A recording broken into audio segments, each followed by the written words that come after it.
It's now time for the news. My name is Pakwisi Shandoff. President Akakpo has jabbed detractors of his government who say he has done little in terms of development in the Ashanti region. According to him, those distractors would soon be put to shame. The president made these remarks while addressing a gathering of chiefs and people of Swami, where he cut sword for the 4th Swami interchange project. Ohimiteyo has more. The following report.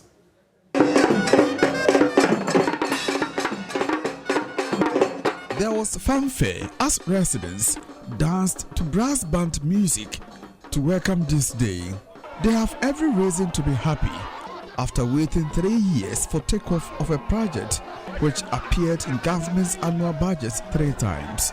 Among the excited is the municipal chief executive, Marcel Ofusubuachi. The good thing is that this project has 30 months to complete, and it is a project that has its source of funding, everything intact. The money has arrived and is not going to stall at any point in time. Once they start, we are going to see to its completion. So I'm with much joy.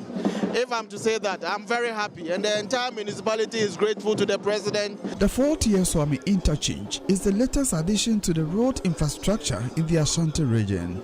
It comes with 5 overpasses at Krofrum, Abrepo, Anomanyi and Magazine New Road, as well as Ebusiopura junctions. President Akakpo says the project will help address perennial congestion experienced by motorists at the Swami roundabout and also improve mobility. The construction of the Swami interchange is going to be undertaken by MS Grupa Dizima of Spain and Rango Construction Limited, a Ghanaian company.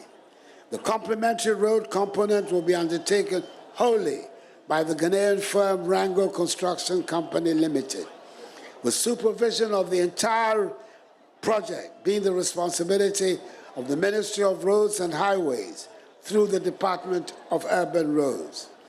They are to ensure the country gets value for money, as well as ensure strict adherence to completion dates. I urge the contractor to put in place the necessary traffic management measures to minimize any inconveniences the construction works will bring to commuters and pedestrians. The president touted his administration's achievements in road infrastructure, saying the Ashanti region has since 2017 benefited from about 400 kilometers of road projects. But the president is unhappy critics continue to accuse his government of having nothing to show for in road infrastructure development in the Ashanti region. In spite of our present difficulties, which I know will be overcome sooner than later, I continue to be excited about the future prospects of our nation. And I urge all Ghanaians to join hands in building the Ghana we want. We can realize this if we all work at it. And I want to number Ankekans and Papa, a family who was Anjemenu. Bako, when you know, and him eba be guase, ebriase, ne, otra, no churchy, Medamazonyame, and Samunira.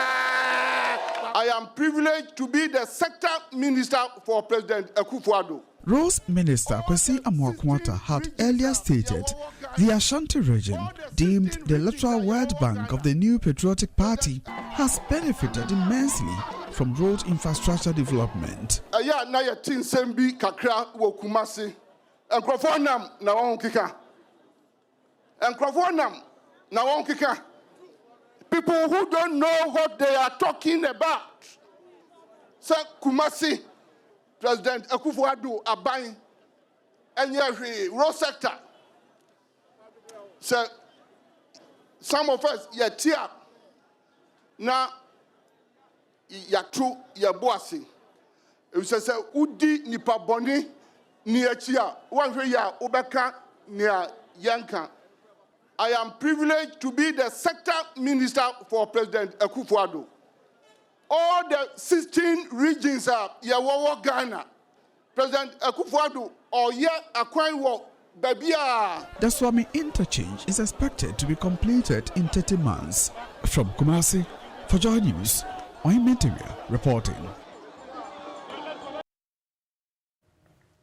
Now, residents and commuters who use the Nkwanta-Pasa section of the Eastern Corridor Road say they feel let down by successive governments over failed promises to fix their roads. According to them, the frequent breakdown of vehicles on the stretch, especially at Nyangbon Junction, is worrying. District Chief Executive for Nkwanta North, William Kidinan, contends the road also accounted for their poverty status as the poorest district in Ghana, as announced by the Ghana Statistical Service correspondent. Peter Senu spent time in the community and has come through with the following report.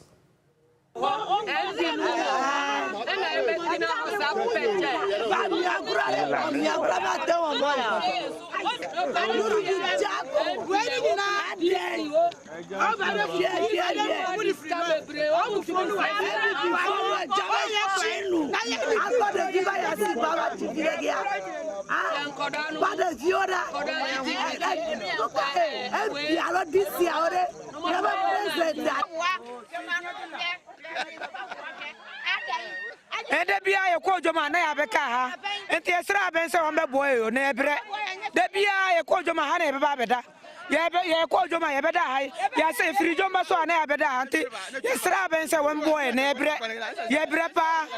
The stark reality for commuters who were stranded on October 17th, 2022 at Nyambon Junction. Nursing mothers and the aged who gave up all hopes just to weather the storm. Their frustrations are real and a reflection of the generality of the people in the area. According to them, they feel abandoned and neglected by governments over the past years as failed promises to fix the road is what they can remember. The nature of the road is unbearable. A distance that you can cover within 1 hour or 2 hours. We are on this road for about 8 hours, which shouldn't be so, because if you look at the nature of this road, you see that they even neglect the people around the area. This is where the greater yams that the whole Ghana eats come from.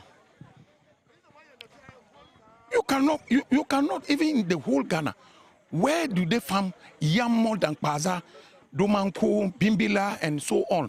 Name it. When they bread too much, I may a cousin they are bubo phone, I'm a cousin in our side. This is a cousin, I want to be and send him. We also me free that my me ban me Johnny say, or Hannah baby car. I'm passo Mabaka.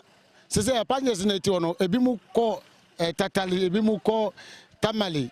Say, oh, me in a car, you need a bear atomoquano. And I bear and by here and boy, nay says a quanidia.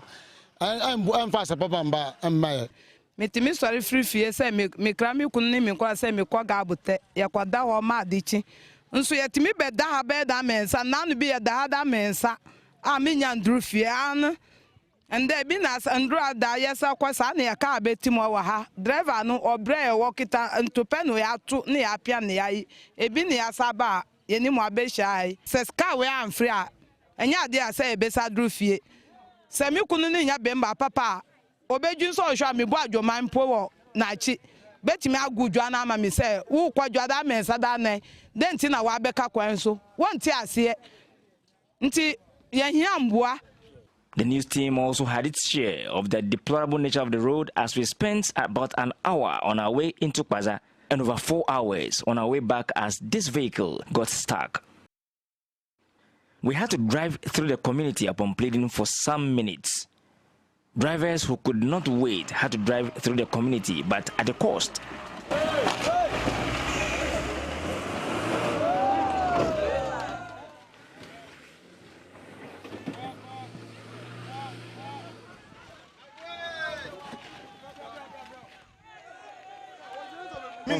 Because my dear taxes are going to me. Me for be fear, I say, ni fear. No, see me pay be man, Tuesca one charge me. Me qua cra, some Antumian see an Adriana me could do or chena, traffic and be dimuntino. Webia be buami, no nami pay be man, one charge me. Intimin Casso be a charge me, or my buami afrin, and my pay be a mom.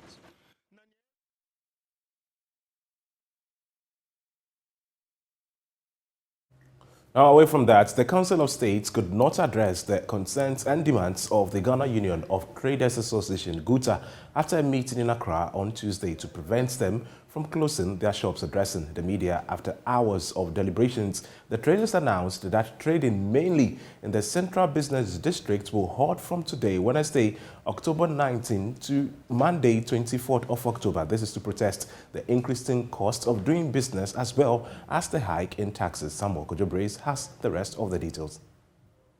There is increasing pressure on government to fix the country, a falling currency and rising inflation. Ghana Union of Traders Association, GUTA, has announced the closure of shops to force duty bearers to fix the economy. Now, as we speak, the exchange rate is around 13 Ghana cedis to the dollar, whilst we started the year with a rate of 6.2. At the same time, the commercial lending rate is hovering around 38% when we started the year with around 22%. It is obvious that we cannot contain this any longer, as it is increasingly getting unbearable. We want to give a pinch to the government to recognize that there is a sense of urgency in this situation. On this note, by the authority vested in me, by the trading community, I declare all shops in Greater Accra closed from tomorrow, Wednesday, 19th October 2022 to Monday. Thank you very much. So what it means is that we are closing down our shops and we open for business on Monday. Another stakeholder in the trading industry, the Food and Beverages Association of Ghana, have also declared their support for GUTA and have decided to close their shops as well. Samuel Agri is its General Secretary. And what we are doing that in conjunction with GUTA. And therefore, their members would want to go the long haul. Our members will also go up to Friday because we are only sending a signal to government that this is the problem that we are facing. And it will not be fair. When they are closed down, we are still operating. So that is why we did that to support, to drive home what is happening. If government is sleeping, this is a time that they need to wake up to know what exactly is going on. The Council of State made us understood that what they are doing, they've been able to speak to government, and therefore certain measures will be announced. For us, the sweetness of the food is in the pudding. When you are eating, you know that that is where you have gotten it. So if there's any measures that they have taken, they should announce it for us to know. Otherwise, to say that tomorrow we are going to, as it were, allow it to flow side by side without any government intervention, it will be very difficult because we've heard it over and over and over. We have done this, which is not there. We have done this, which is not there. But this is a time that if there is anything that they have to do, they should announce it for us to move on. Samson Awingobet is the Executive Secretary of the Ghana Importers and Exporters Association. He says cold stores and all importers and exporters will close their offices for the period. We thank the Council of State for their intervention. However, they could not solve the problem. In their intervention, they can't solve the inflation. They can't solve the exchange rate. These are two major things that is killing the business community. If you say you want to give a special rate for pot for the rest of the 3 months, good. But what rate? Because if you say there was a meeting, because per the Deputy Minister of Trade, he's saying that there was a meeting and they agree that they will give special rate to the business community. And today, the rate has moved from 9.6. When it moved from 7.2 to 9.5, you remember there was a cry out all over the media houses. Today, it has moved from 9.6 to 10.7. What's the difference? And so you have continued telling that there is hope. There's no hope anywhere. So we are saying, if you are an importer, if you are a cold store operator, that means you bring in frozen food. You are in Okase, you are in Tema, you are in Makola, you are in Katamanto, even if you are in Kumasi as well. We are declared that whether you are importer, you are a wholesaler, you are a distributor, tomorrow close. President of Challenging Heights, James Kofi Annan, is calling on the West African Examinations Council as well as the Ghana Education Service to set up centers that would enable BEC candidates to write their exams in communities where they live. According to him, the practice of setting up BEC centers several kilometers outside where the candidates live burdens parents and exposes the female candidates to sexual predators because they have to be camped. We are also asking parents to ensure that as we are conveying the children from their homes to the various examination centers, they also give the children the needed food to be able to get the energy to write the exams, because examination writing is psychological. So if the children don't eat well, they cannot concentrate to write the exams the way they must write it. So we are asking all of them to provide the needed food to for the children, as we also convey them and as the teachers also play their part in preparing them for the examination, as government also comes in to set the stage by providing the centers and so on and so forth. A lot of the children became pregnant. A lot of the children were defiled, were raped, because the parents could not afford to transport them from their various homes to the examination centers, and therefore they look for relatives, strangers, to have their children staying with them, and in the process they got those problems. So the Challenging Heights intervention is to prevent this defilement, rape and so on and so forth that these BEC candidates were enduring. And since we started, that situation we have noted as minimized, and that is why we would want to replicate, we want to extend this transportation that will provide for the children, the buses, to other districts that we work in, so that we will avoid this problem. Because some of the children, even in Efutu, we are a bit lucky that our municipality is compact, so you don't have too many far places. But if you go to places like Ewutu Senya and other places, you see that the various centers are very far apart. The various communities are very far apart. Now, the Upper West Regional Minister, Dr. Hafiz bin Sali, says there's no way any country can achieve sustainable development without substantial development in its people. Speaking at the launch of the Upper West Regional Chief Imam's Education Endowment Fund, Dr. bin Sali opined that the future of every country depends largely on the kind of education given to its people, as it is pivotal in achieving significant economic growth. Rafik Salam has the rest of the details. The Upper West Regional Chief Imam, Alhaji Osman Muhammad Kanihi, speaking through his administrative assistant, Alhaji Zaid Tamimu, emphasized on the importance of education, which has been espoused by the Prophet of Islam, Muhammad Mustafa, and the Holy Quran. He noted that much as Muslims have embraced the idea of education, majority of them are unable due to high cost of education on individual parents and non-availability of educational infrastructure and materials for effective teaching and learning. Alhaji Sumane Kane channeled figures from the 2021 population and housing census, which paired the region's total population at 910,502. Out of this number, the Muslim population, which constitutes 32.2%, is 280,284 people. And less than 1/4 of this number is able to finance their education without any problems. This program could not therefore have come at a better time than at the tail end of the 3rd year of the regional chief imamship of Imam Alhaji Osman Muhammad Kanihi.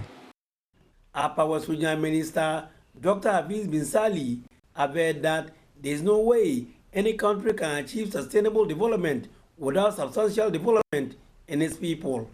It is hard for a nation to achieve sustainable development without substantial investment in its human capital. An investment made in education, especially in youth, is a worthy cause and would ultimately spur growth and development. An educationist with the Ghana Education Service, Alhaji Baba Dawood, who was a guest speaker, spoke about the importance of education to the Muslim, opining that it is a precious gold they can't afford to lose. Education is a continuous process that requires patience, concentration, and perseverance. Education is like a tree, the roots of which are bitter, but the fruits are sweet. Secretary to the board of the Upper West Regional Chief Imams Education Fund, Zakaria Abdurrahman, threw more light on the objectives of the fund. To support brilliant but needy students who have gotten admissions to pursue their education at the tertiary level. To provide scholarship packages to at least 50 brilliant but needy Muslim students across the various levels of education in the region and beyond. To facilitate in the acquisition of scholarships for at least 20 students to pursue various programs outside the country, especially in Gulf cooperation countries every year. To provide educational infrastructure for efficient teaching and learning. To procure and distribute at least 100 furniture to schools as well as Islamic learning centers every year. To organize refresher courses for Arabic teachers in the various schools every year. More importantly, to adopt and renovate at least one dilapidated school or learning center every 2 years. Reporting for JoyNews, Rafik Salam. Read, and unto many souls you will feed. Read. That's all for the bulletin. Stay. Eliminate ignorance like a weed.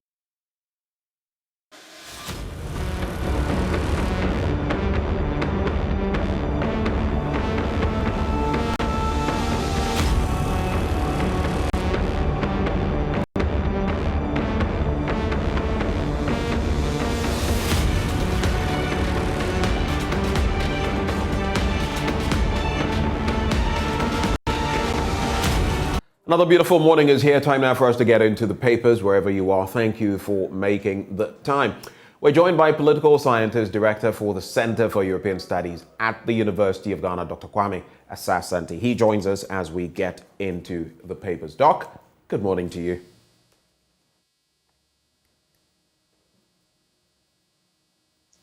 Yeah, good morning, Ben. How are you? Good to see you.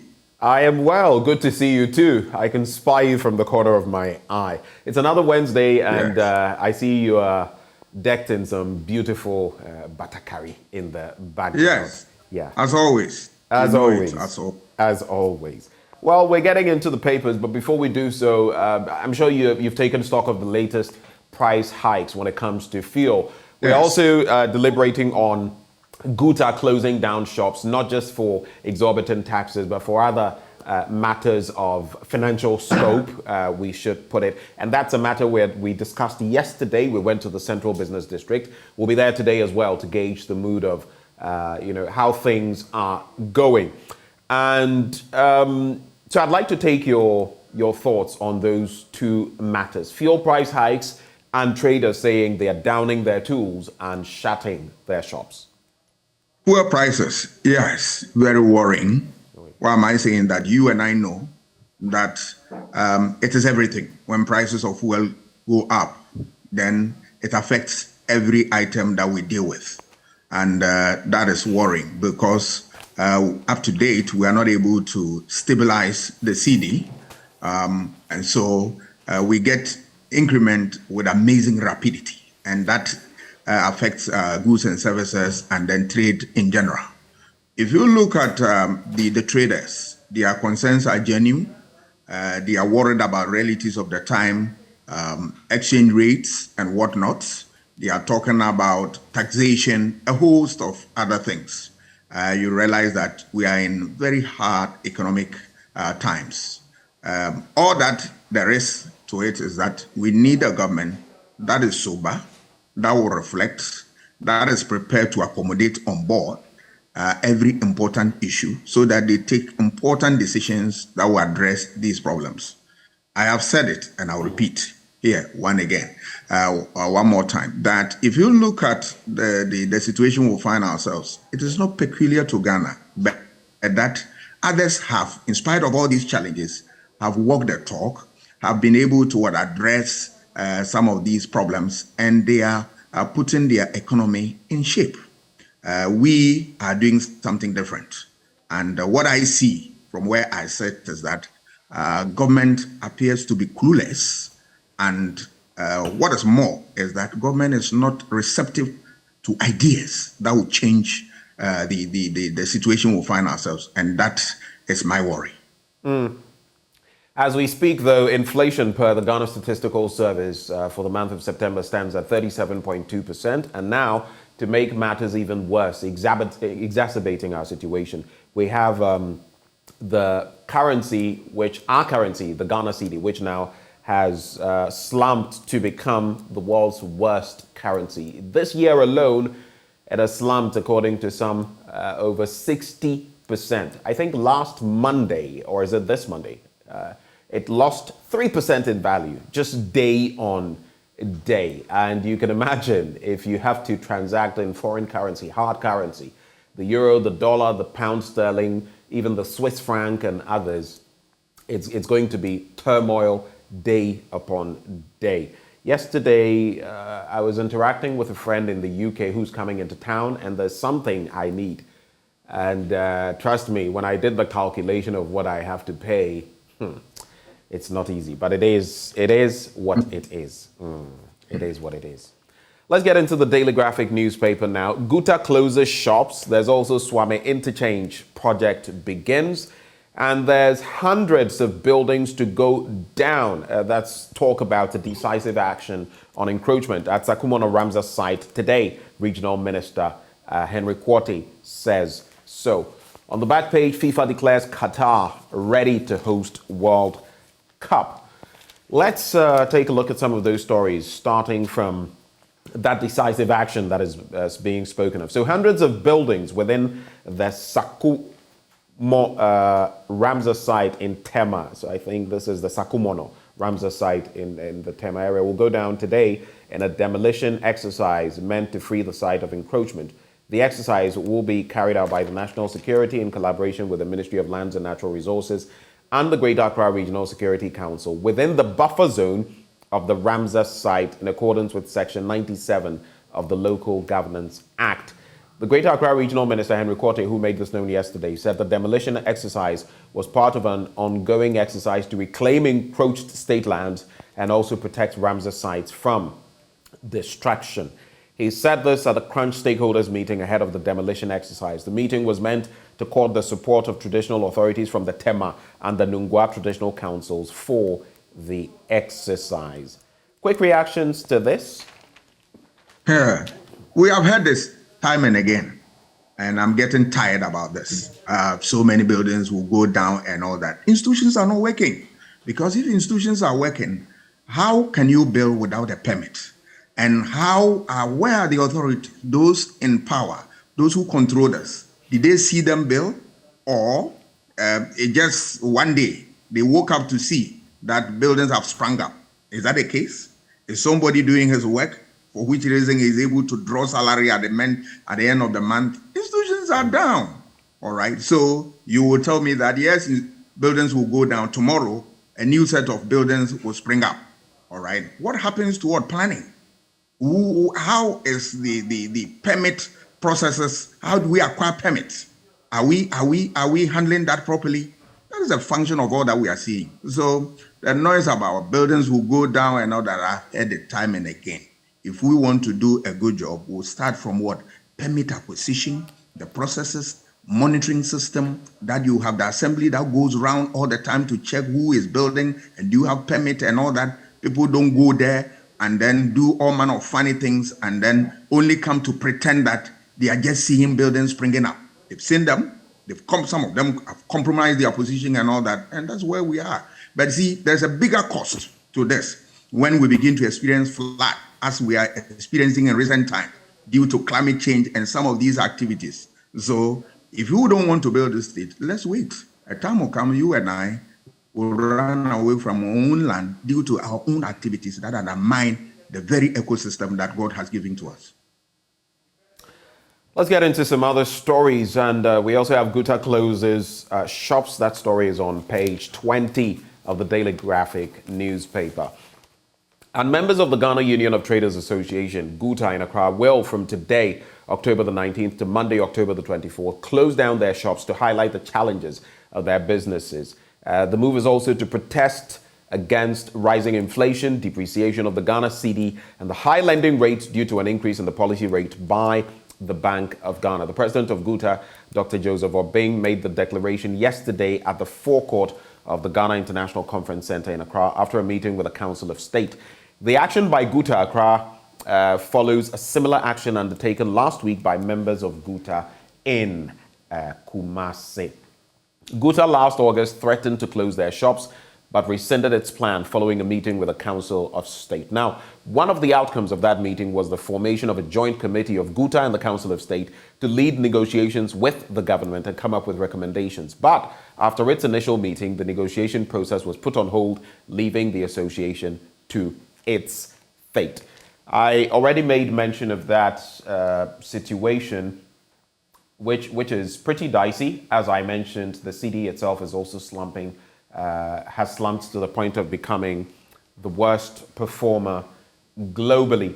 Tied to that, the IMF is telling us that inflation in Ghana is more domestic driven. And so this means there are hard issues that we ought to be addressing from our front. We've lost Dr. Kwame Asasante. When we're able to get him back, we'll take his thoughts on some of these matters. But just to wrap up on this story, in an interview with the Daily Graphic, the first vice president of Guta, Clement Boateng, explained that the closure of shops was necessitated by the government's failure to address the concerns of traders after weeks of engagements. He said the Council of State tried to intervene, but that effort was not fruitful, leaving the association with no choice as the situation was getting worse. So from today, as mentioned, per what we have to share with you, Bernice Abubedu-Lansa, my colleague, will be live once more from the Central Business District of Accra as we bring you the scoop on what exactly the latest happenings are there, what the traders have to say, what buyers have to say, and what the way forward is, basically, on that trajectory.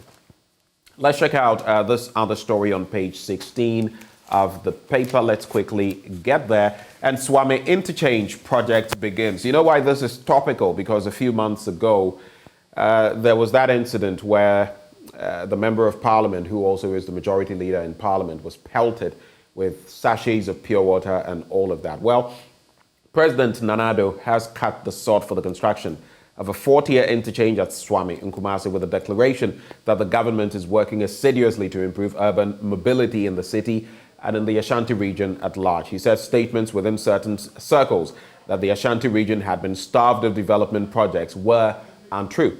The Swami interchange project, which is in fulfillment of a pledge the president made during a tour of the Ashanti region last year, will consist of a 40-year interchange at the current Swami roundabout with an overpass at the Abrepo, Krofrom, Anumanje, Magazine, New Road, and Ebusuan Krua junctions. It'll be the first 40-year interchange in the Ashanti region and the second in the country after the Pokwasi interchange in the Greater Accra region. President Akufo Addo said the interchange with the complementary road project would tremendously improve the traffic situation in the region and also reduce the perennial congestion experienced around the Swami roundabout during peak time and improve urban mobility within the Greater Kumasi metropolitan area. And of course, the Member of Parliament for that area, like I mentioned, Oseichi Mensah-Bonsu, in another story, has said, remove laws that impede gender equality, remove laws that impede gender equality. And he was speaking at the Commonwealth Parliamentary Association as it met in Kigali, Rwanda. On the back page, as I hinted earlier, FIFA declares Qatar ready to host World Cup. Pictured there, the Al Janoub Stadium in Doha. And of course, it's just some 32 days to the Mondial, and we're lacing our boots. Of course, we wish our Black Stars the very best. Let's get into the Ghanaian Times newspaper now. Fight against democratic recession, Professor Kakari to media. President inaugurates modern residential complex for appeals court judges, and I've seen photos of those, and people have said they are very beautiful. But what happens to, those who were moved from where we have the National Cathedral now? Are some of those judges being moved here? And what about the cost of the demolition and everything involved? There's also court orders sureties to produce former mass log boards by December the 22nd, and 30 galamseyers trapped in pit. Relatives call for urgent help. Let's start with that story on page 4 of that paper. Page 4. And media expert and academic Professor Kwame Kakari has urged the media to strive to uphold the high standards of professionalism and fight against the cheap but attractive path of unprofessional conduct. That, he said, was the only way self-respecting journalists and responsible media organizations could earn back people's trust and confidence and confront democratic recession in West Africa. He was speaking at the opening of the 2-day regional conference on the media, press freedom, and the democratic recession in West Africa in Accra yesterday. The conference was organized by the Media Foundation for West Africa in collaboration with the West Africa Democracy Solidarity Network, that is WADEMOS. Professor Kakari was speaking on the topic confronting the democratic recession in West Africa, the role of the media. And he indicated there was the need for media professional associations and human rights advocacy organizations to rekindle their commitment to the fight to protect and defend press freedom across the continent. Also, in the pages after page 4, page 5 to be specific, East Africa hit by drought, yet Lake Turkana is flooding. There's also Ethiopian army seizes major city in Tigray, and member of Guinea's ruling junta arrested, taken to unknown destination. Let's come back. I see Dr. Kwame Asante from the corner of my eye. There's also President inaugurates modern residential complex for appeal court judges. That story is on page 7. Let me get into that before I bring in Dr. Asante. And so let's get into that story. It's actually, so President Nana Addo Dankwa Akufo-Addo has inaugurated the residential complex for Court of Appeal judges sited at Danyame in the Kumasi metropolis yesterday. The sod cutting for the commencement of the about 76 million Ghana Cedi project was performed by the President with the support of the Asantehene Otumfuose II and Chief Justice Enin Yabua on April 20 last year, covering a 7-acre land. It is a gated community of 20 units of 4-bedroom apartments with outer houses, that is boys' quarters, a swimming pool, a guest house, a clubhouse, and a tennis court. Also inaugurated were 6 units of 3-bedroom houses with boys' quarters, a parking lot for the directors, and other supporting administrative staff of the Judicial Service. There's also 30 galamseyers trapped in pit. Relatives call for urgent help. Let's backtrack, go to page 3 for that. And about 30 people believed to be galamseyers have been trapped in a pit belonging to the Anglo Gold Ashanti Company in Obuasi. The incident took place at the Ivory Coast pit of the AGA on Saturday. They were reported to have sneaked into the pit at Ariam, a suburb of Obuasi, to prospect for gold, but the news of the trapping came yesterday when victims' relatives noticed their absence for some days and raised concern. As at the time of filing this report, they were still in the pit, and it was feared that if they were not immediately rescued, they could lose their lives since they had been trapped for 5 days. Quick reactions to this story. So the inauguration of a modern residential complex for appeal court of appeal judges, let me put it that way, in Kumasi. Of course, what comes to mind is the construction of the National Cathedral and those judges' quarters we razed to the ground and what has happened to that. Tie that into the 30 galamseyers trapped in a pit, Doc. Yes, if you look at Galamsey, it's a sorry story. We are not able to put our foot down, particularly government.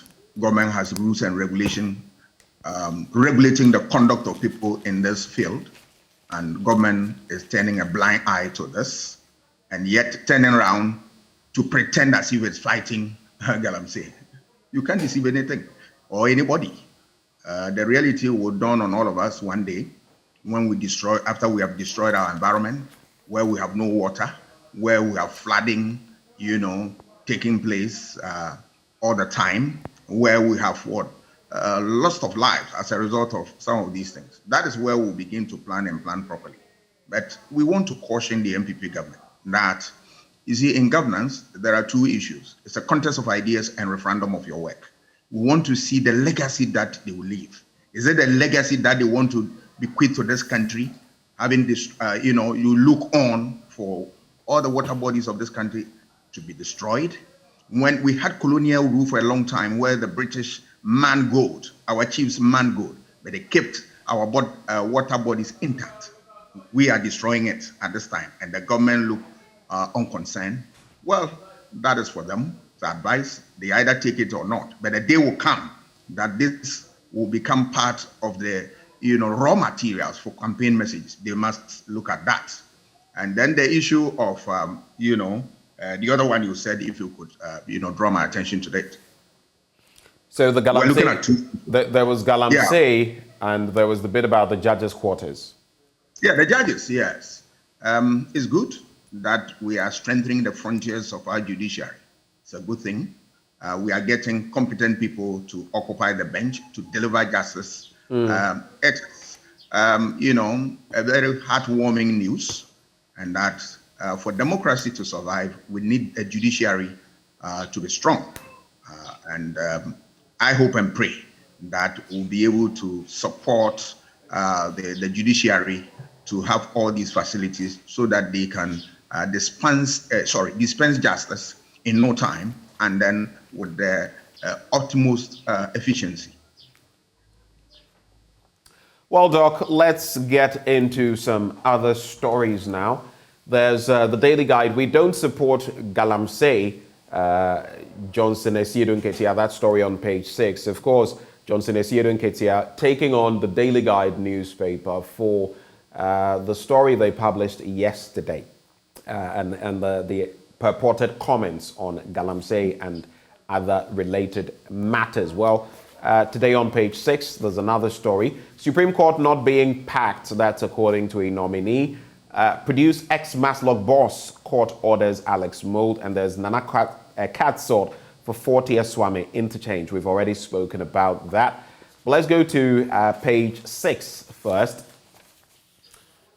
So let's quickly get there. Johnson Esiedu Nketia, General Secretary of the NDC, has stated that the largest opposition party does not support illegal mining, popularly known as Galamsey. Neither does he. According to Mr. Nketia, he condemned Galamsey operations when he spoke on Oyerepa FM in Kumasi last Friday during an interview on the devastating impact of the menace on the environment.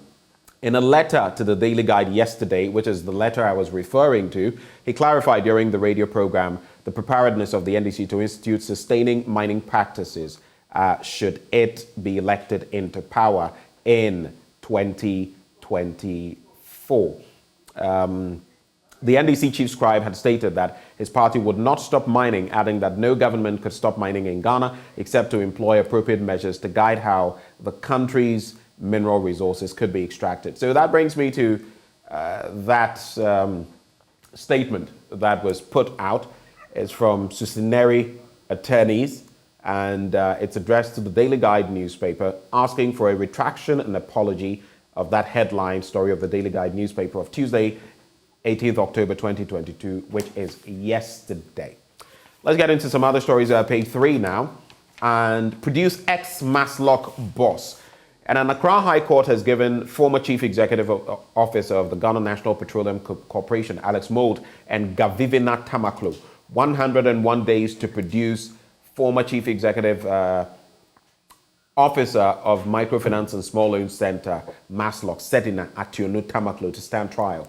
According to the court, failure to do so will result in the two men who stood as sureties for Ms. Tamaklo paying the 5 million Ghana cedi bail bond they executed. This was contained in the court's ruling on an application filed by the Office of the Attorney General seeking to forfeit the recognizance of the bail bond on the two sureties after the accused failed to return to Ghana after she was granted leave to seek medical treatment in the United States last year.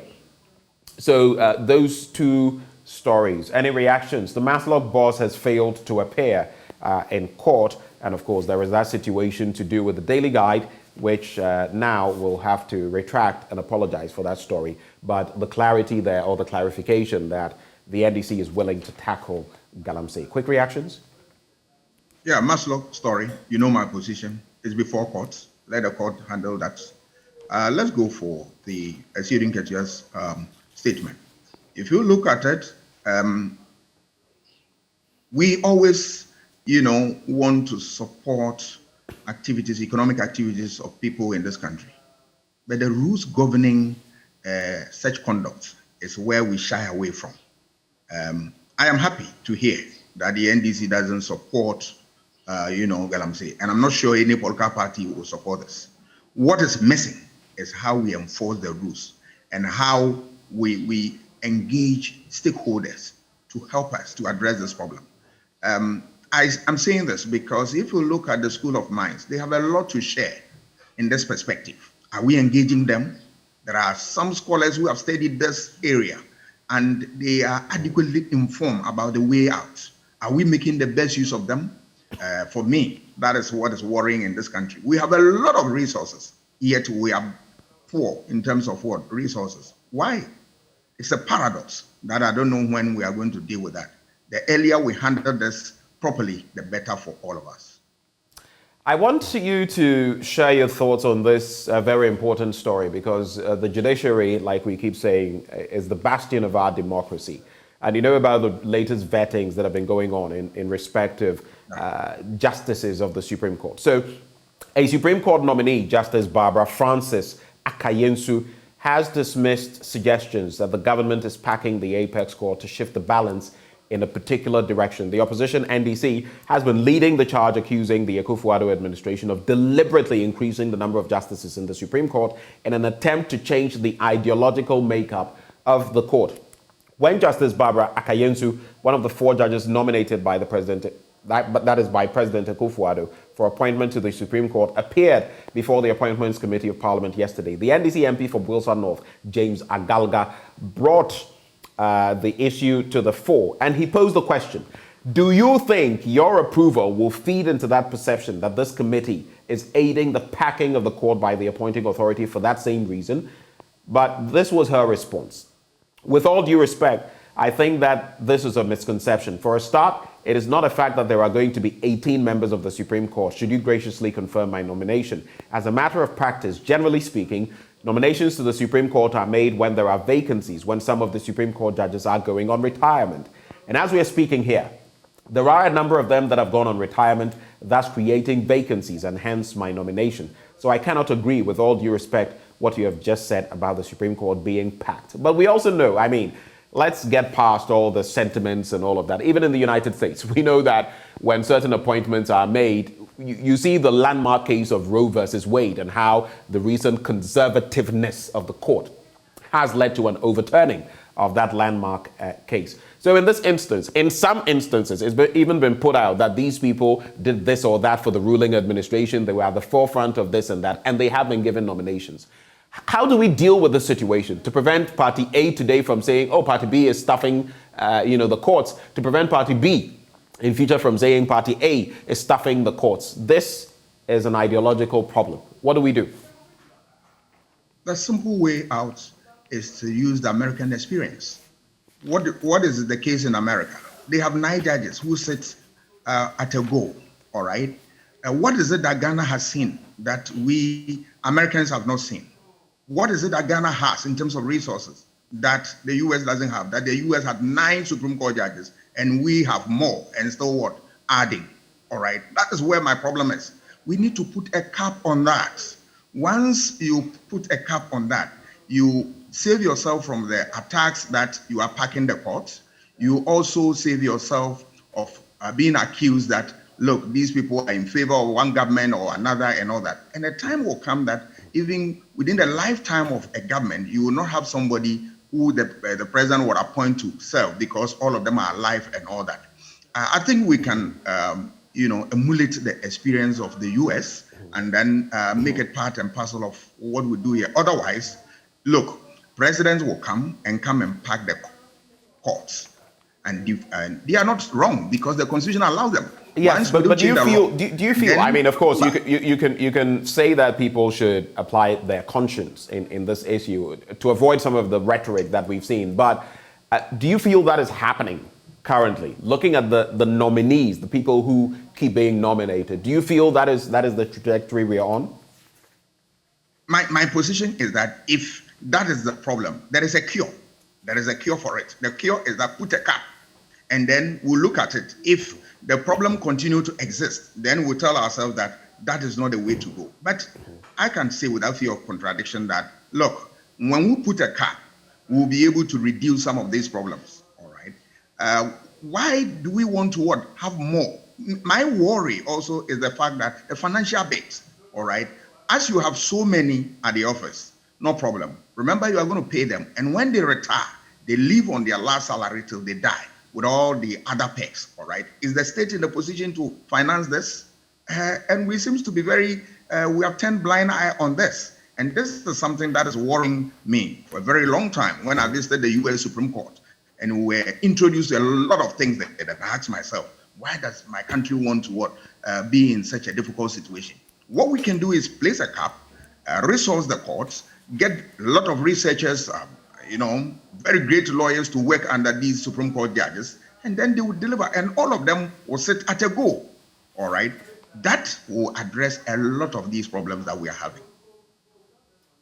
Well, let's get into some other stories. Just to wrap with the Daily Guide. Ekwa Blangson's burial slated for December 17. Of course, the late actor who also served with us at the Multimedia Group. Kanye West to acquire free speech app. Parler or Parlay, depending on how you want to pronounce it. And that's after he was thrown out of Instagram and suspended on Twitter for anti-Semitic posts. There's also IMF economic forecast worrying. That's according to Information Minister Kojo Ponkroma. And according to him, he is expressing worry about recent forecasts by the IMF of a worldwide slowdown, tighter global financial conditions, and a dramatic pickup in global inflation. Already, the global financial conditions have spilled into countries in Africa, particularly Ghana, he says. Interesting, we say particularly when there are lots of countries far worse hit, which have already been worried by an ongoing series of shocks. Those are the stories there. Would you like to react to anything before we move to the Finder? Yes, I will do that. I want to look at the IMF story and extend it a little bit. You remember this government has said that one of the woes of the government is the fact that we have, other external factors affecting economic fortunes of this country. They've cited the war in Ukraine and other things, all right? But the IMF have come out clearly that no, it is other factors within the system and not external, all right? I want to believe that the government want to be honest to us at all times because there is always the requirement that you need honesty in governance if you want people to believe you. And then if there are problems, they should be honest enough and tell us that this is the problem, we need to fix it. We think that we haven't got our fingers right on the buttons yet, but give us a little time to do that. Political communication is a problem for this government, and it dovetails into a lot of things. And that is the result of a lot of reactions we are getting from speeches of the president, ministers, and all that. Going forward, we believe that the government will be frank and sincere and very honest in some of the information they churn out, and then admit that where they go wrong, that we are wrong. We didn't get our acts together. Give us a little time, we'll work on these things and come back strongly. I think that is the way to go. Governance must be guided with honesty. Let's get to the Finder newspaper. Disruption of academic work to linger as labor unions vow not to resume work. And I am pictured there, Dr. Richard Amankwafosu, UPSA UTAG president. There's also fuel price increases Petrol 94%, diesel 136% between January and October 2022 with negative impacts. I think the headlines of these stories, sum it all up. Fuel price increments. Petrol has shot up 94% between January and October this year. Diesel by 136%. When you go around, and I was at a filling station yesterday, diesel is now the highest on that commodity market. There's also that UTAG strike by the universities. I hear the UCC is not partaking in it. What do you make of these two situations? Fuel price increments and then academic work grinding to a halt in our major public institutions. Take the UTAG strike, issue of conditions of service, some allowances and all that. The issue is that when you are governing, as I've said, and I'll repeat, you need to be open, have a discussion with your stakeholders. This is the situation, can we do it this way and all that, Jojo. But when you take arbitrary decision, then you will definitely have a response, because then you want to turn the thing into a monologue. Remember, governance is a continuum, it's a dialogue. We give and then somebody also takes. And when it's missing, you see such reactions. It doesn't help anybody, because this is the time that you need labor unions to put their acts together and work very well to support government. But if a government pusher will throw them out of work, and then you, at the end of the day, you cough out their salary and pay, then in terms of productivity, you have lost out. I don't know who are those who are advising government in these areas. I have said it, and I repeat, you need a political officer, all right, who look at all these things and gauge the conduct, the mood of all the sectors you have, so that they can come up with proper response. But this government is failing to do that. So I don't know. We just wait and see how government will respond to these things. But they should remember that 2024 is so close, yet too far. They should not deceive themselves into believing that, look, they can turn things around in the shortest possible time. No. All that you need is that prepare the people, take them along, discuss, let them have a contribution, let them have a say, let them own the process, so that whenever there's a problem, they can come out and defend you. That is conspicuously missing in this administration. They need to fix it.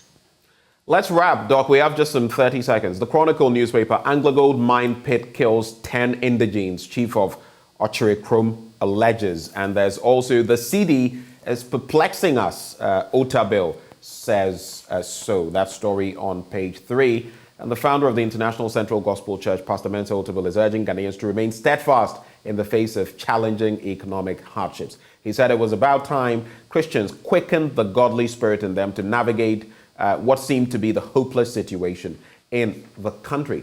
Yeah, so spirituality coming into dealing with the CD. Quick reactions in 30 seconds and it's a wrap.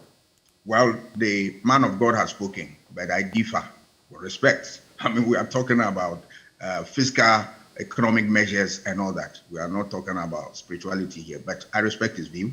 The solution lies in proper, you thinking outside the box, trying to find a lasting solution to the problem by engaging a lot of people in this country. We have a lot of human resources that can turn this tide around, but what is happening? The government has refused to make use of them within even its own party, the MPP. I've said it here on this platform that they were Kufuor time.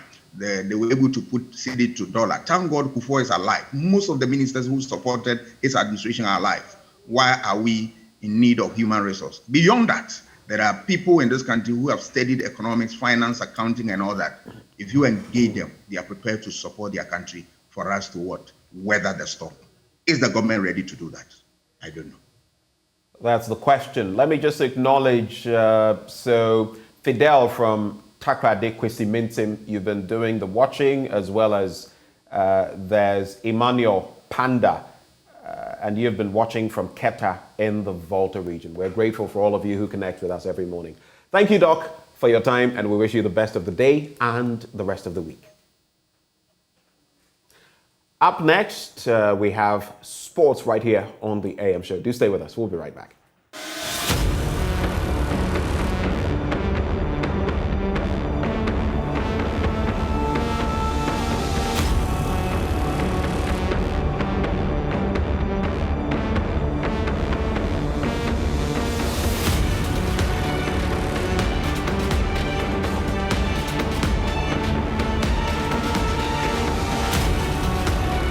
Good morning. Welcome to AM Sports here with me, Muftaw Nabila Abdullah.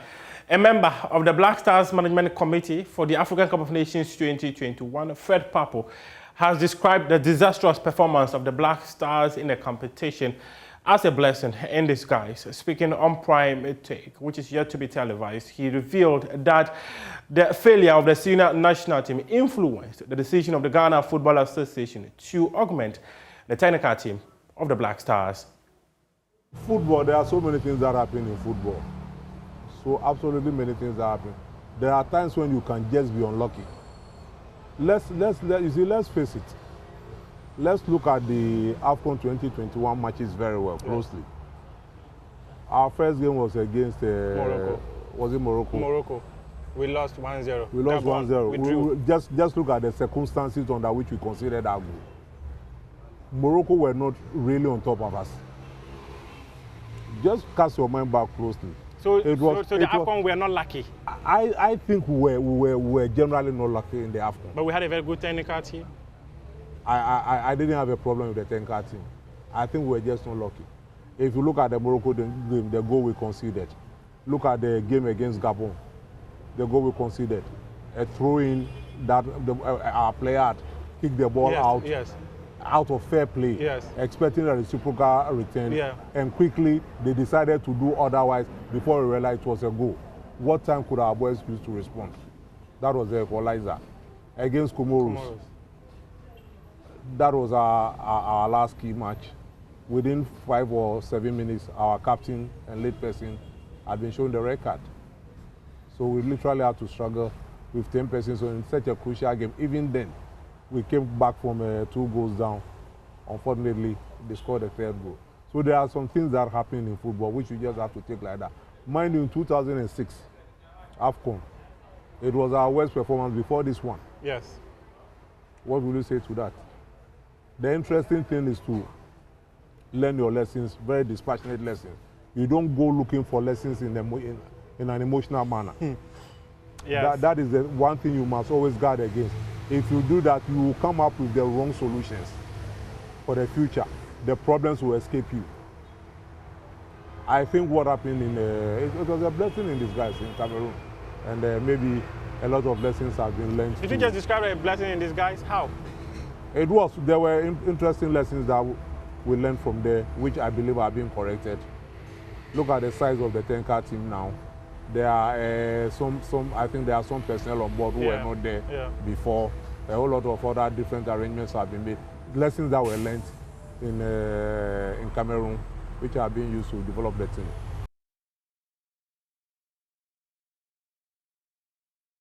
Stay glued to the JoyNews channel as we bring you extensive conversation with the former Vice President of the Ghana Football Association. In that conversation, lots of explosive revelations are from him.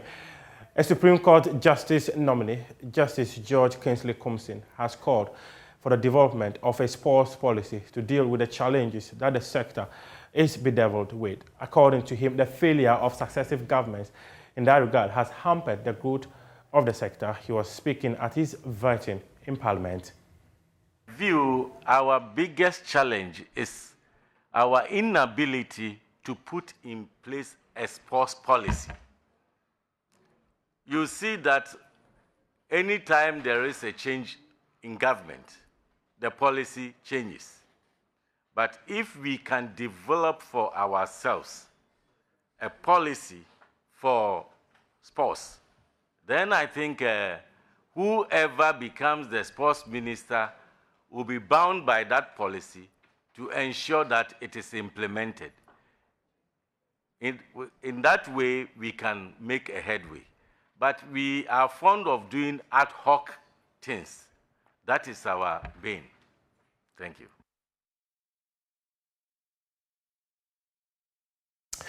And talking of ad hoc things, one club, its supporters, has accused of engaging in ad hoc management of the team. It's Accra House of Folk.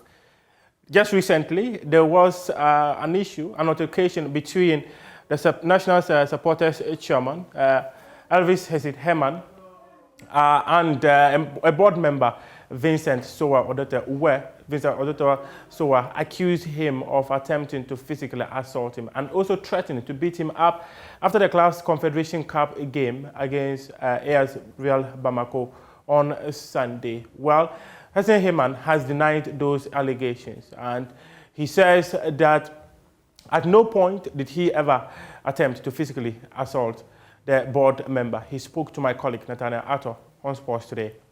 To refute that claim that I was behind that that act at the stadium. I am not a violent person, and I would never encourage my supporters to be violent.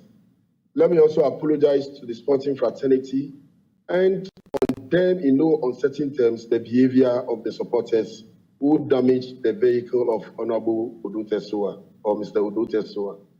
That is my preliminary remarks. I was not part of any agenda to destroy property.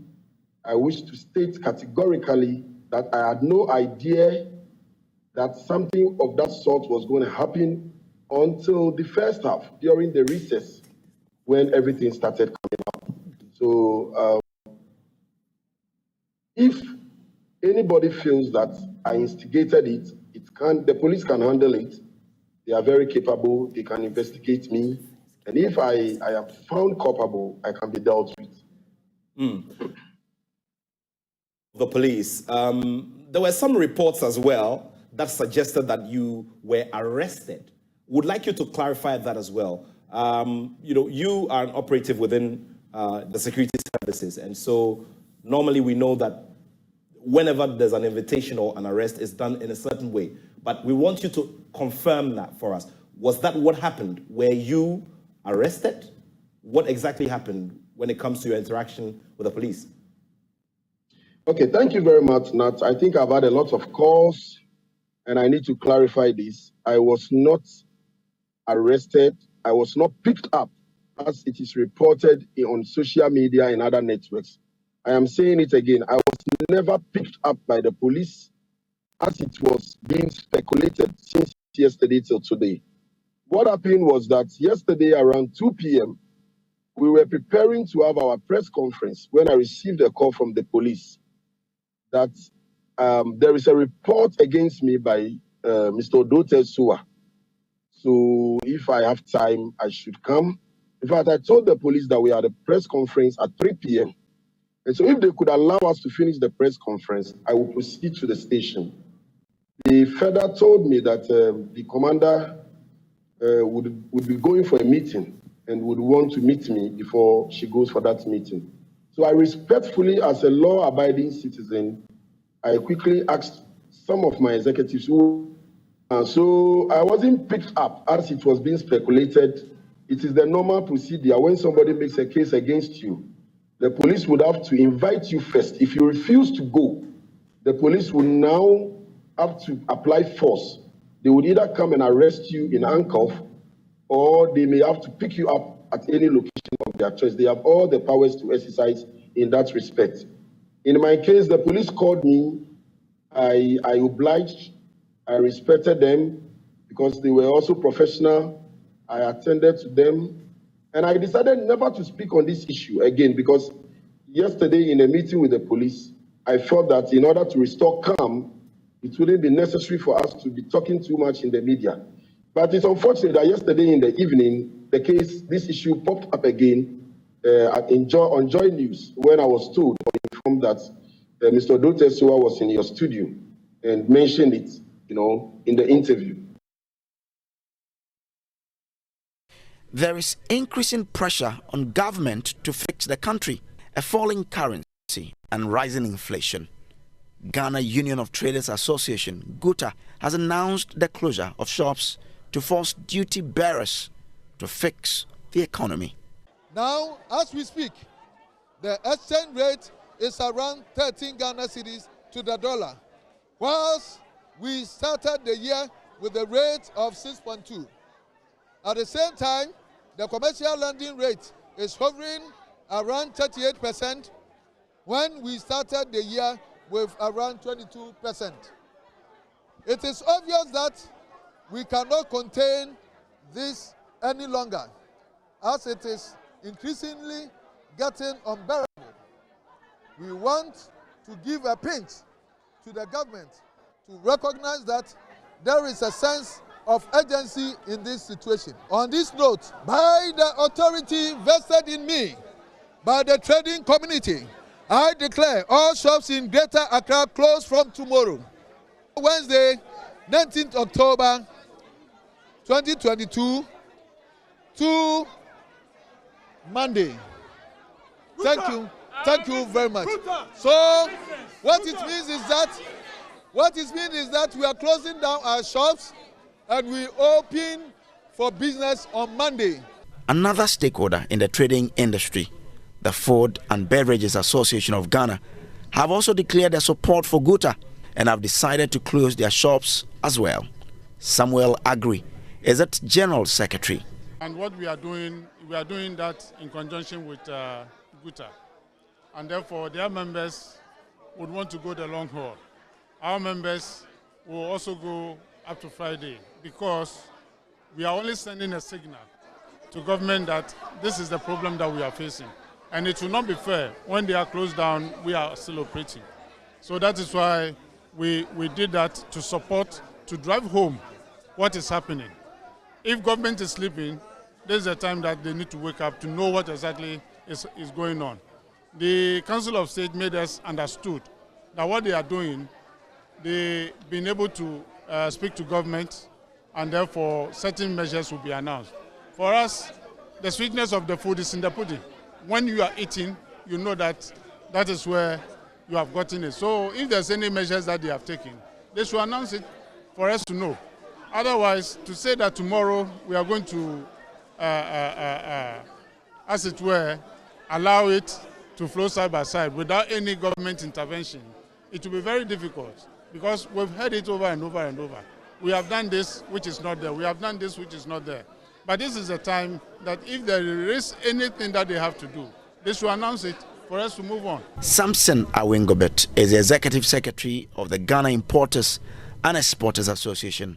He says cold stores and all importers and exporters will close their offices for the period. We thank the Council of State for their intervention. However, they could not solve the problem. In their intervention, they can't solve the inflation. They can't solve the exchange rate. These are two major things that is killing the business community. If you say you want to give a special rate for pot for the rest of the 3 months, good. But what rate? Because if you say there was a meeting, because per the Deputy Minister of Trade, he's saying that there was a meeting and they agree that they will give special rate to the business community. And today, the rate has moved from 9.6. When it moved from 7.2 to 9.5, you remember there was a cry out all over the media houses. Today, it has moved from 9.6 to 10.7. What's the difference? And so you are continuing to tell us that there is hope. There's no hope anywhere. So we are saying, if you are an importer, if you are a cold store operator, that means you bring in frozen food. You are in Okase, you are in Tema, you are in Makwala, you are in Katamanto, even if you are in Kumasi as well. We are declared that whether you are an importer, you are a wholesaler, you are a distributor, tomorrow close.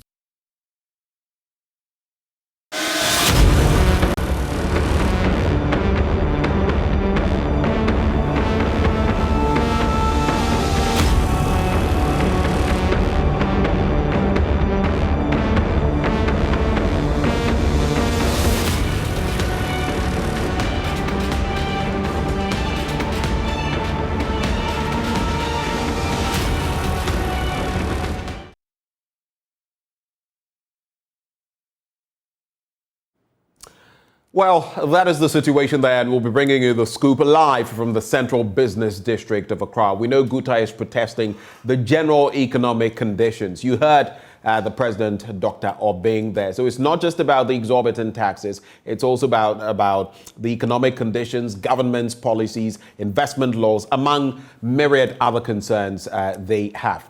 Joining us via the phone lines, we have Samson Asaki Awingobet of the Importers and Exporters Association.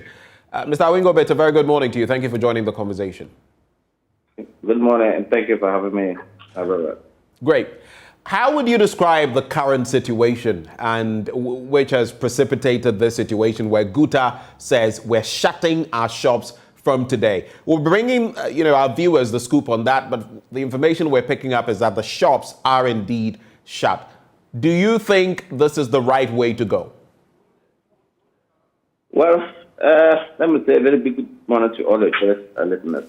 And let me say kudos to the leadership, the current leadership of Guta. I think if you want to know, I've been one of the guys who has been very passionate, very prosperous on Guta leadership, that I was questioning their leadership style because I realized that the business community, where I sit, I see how the business community are frustrating.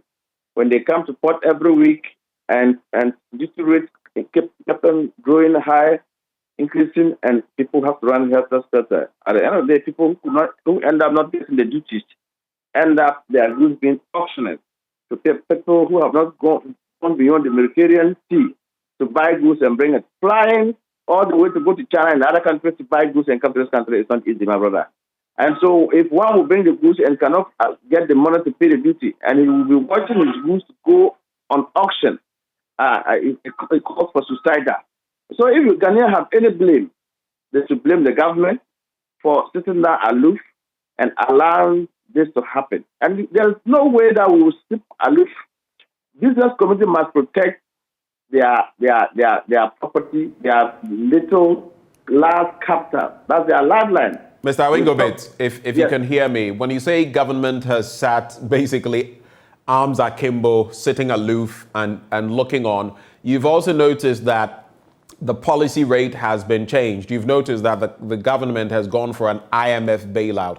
You've noticed that it has admitted that things are not the way they ought to be. In fact, just today, we read in one of the papers about the Information Minister, Kojo Ponkroma, talking about the global situation we're facing and how even going to the IMF is going to, cost us. So how can you say that government is sitting aloof? Well, government overspent. Government spent excessive during 2020 election. Government knows that we have a fiscal policy law in this country. Government exceeded that fiscal policy. That is why if you go to the Bank of Ghana, ask of interest exchange rate, you ask of the interest rate, you ask of why the inflation is going, he will tell you that it has to do with fiscal policy. And that if they have to do with fiscal policy, we should not come to Bank of Ghana and ask questions. We should go where we should go. Meaning we should go to the Minister of Finance. You go to the Minister of Finance, you ask them why exchange rate, why the Bank of Ghana keeps on increasing the prime rate. The finance minister will tell you that if you have to do with currency management, it does not lie in the purview of him, and that we should go to we should go to Bank of Ghana. So if you have these two major institutions not working together, that is where you put the country to. That is the kind of stress we find ourselves. Indeed, you go to about last month, customs were using 7.2 to calculate duty. They moved from 7.2 to 10 to 9.5. We cried. We asked why. One stated that one season plus increment of duty at the port. You move it again from last 2 weeks from 9.5 to 9.6. It increased by a peso. Just yesterday, when the government said that, I heard the deputy minister trying to explain that they tried to meet the business community halfway, but the business community refused it. It is palpable lies. When you know that you had meeting last week where you said the finance minister participated virtually from USA, the governor of Bank of Ghana was in that meeting. The minister of trade was in that meeting. That we agreed that they will give a special rate at least for this Christmas selling or for this Christmas clearance of goods at the port. Why do you move the rate from 9.6 to 10.7? Meaning the government is not ready. The government itself is creating the wounds on us, and so we cannot sit down to say all is well when all is not well. You could see yesterday. I wish you were at international conference center. You would have asked yourself, why are we doing something here? Was there any national program going on at the international conference center or what? You would have seen how anger. In fact, when our brother, His Excellency Honorable Pa and Song, a former Buta top executive who is now a member of Council of State, We wanted to appeal to us to call up of this right. A woman shouted from the back and said, look, my brother, we cannot, our capital is dying. So many of us are taking care of our children. Our husbands are dead. And this is where we find ourselves. So I can tell you, I think they thought we were joking. You could see to this morning that the whole Opera Square went ghost. The whole Okase will go ghost. The whole Abosokai will go ghost. I have appealed to our people in frozen food importers in Tema. I said they should also close. If by today and tomorrow nobody close, then it means that those people are having, perhaps, maybe they are getting a special contract from the government to do their business. Maybe they are getting a loan from bank at 0% because perhaps maybe they may have a relationship with the government. But for the majority, the ordinary Ghanaians go to bank. And even as we speak, banks are not even ready to give loans out to business community as we speak now. And so, if you knew very well that what the LRA can do to help the business community, why do you move up from 9.6 to 10.7? Meaning the government itself, you talk to us different, then you act different. And so we have no choice than to react the same. So ordinary consumers, we have to protect consumers. And mind you, the business. So you're saying, Mr. Awengobit, that this was the only means that could be adopted in seeking redress, that laying down your tools and you know the consequences of your actions, right? This was the only alternative? What are the consequences that you think is going to affect them? Don't you think that it is better for the Makola woman to keep the warehouse, the goods at the store? And if the supply costs him or her to say, pay me, month is due, because most of them buy it on credit. 90 days, 30 days, 60 days, you have to pay. So when the 60 days come and he hasn't sell, you get called. So if you think I'm lying, send the rep to come and see. Because of the inflation that's catching me, because of the exchange rate, I can't sell. I can't even price, assuming without admitting that someone was pricing his goods around March. Maybe around March, $1 was 6 cities, isn't it? Because a year began with 6 cities or 8 cities. Then you say, oh, let me do it 9 cities, plus or minus, if the city will depreciate. Now the city moved from 9 cities to 10 cities to 12.2. What do we do? How do you price? Even you, if you give money to your wife or your mother or your sister or even your colleague in the office to go and buy you something, and you go and come back and tell the master, I even added money before I can package this thing for you. You will not believe. But until you get to the market, before you know how the market women are struggling. And the point is, why would I go to commercial bank and I see a lower rate that I will say I want to buy forest to pay my supplier. Then the commercial bank will tell them that they don't have, I suppose, allow who did the Bank of Ghana give the forest to? When the Bank of Ghana arrest the black market people, where is the forest? How much forest do they realize from the market? When they did that, that's stupid. So the government is the one that is introducing the issues. If there's no transparency in your policy, if there's no transparency in your government, this will be sort of the replication you will see strike everywhere, strike every now. And I'm telling you, Mr. Awengobit, so just hold for me. They are very important points you're making, and I'll come back to you on some of the points you've made. Essentially, we'll be looking at the banks, and yes, I have heard too that they are not giving out forex unless you're traveling, and for business people, it's becoming a problem. So when the central bank says, look, don't go to the black market and all of that, what is the reality? There's also the issue of TAG, the Traders Advocacy Group, and what they've been saying that for them, it's not a time to shut down shops. But just hold for me. Let me bring in Charles Kusi Apia. I'll be right back to you, Mr. Awengobit. So you represent the Edum business community. Tell me, you've already embarked on a similar, shutdown of shops. What has emanated from there? Are you getting the results you seek? Okay, good morning to you and to your viewers.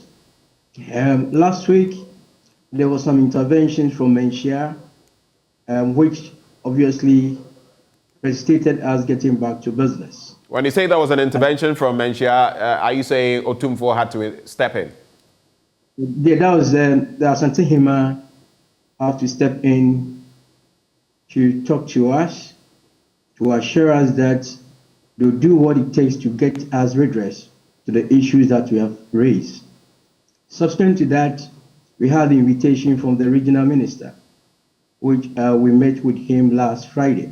Simon Osei Yesterday, that's right. Yesterday, we received a further invitation to meet with him and Judiciary on Monday for deliberations. So basically, that is what caused us to get back to businesses.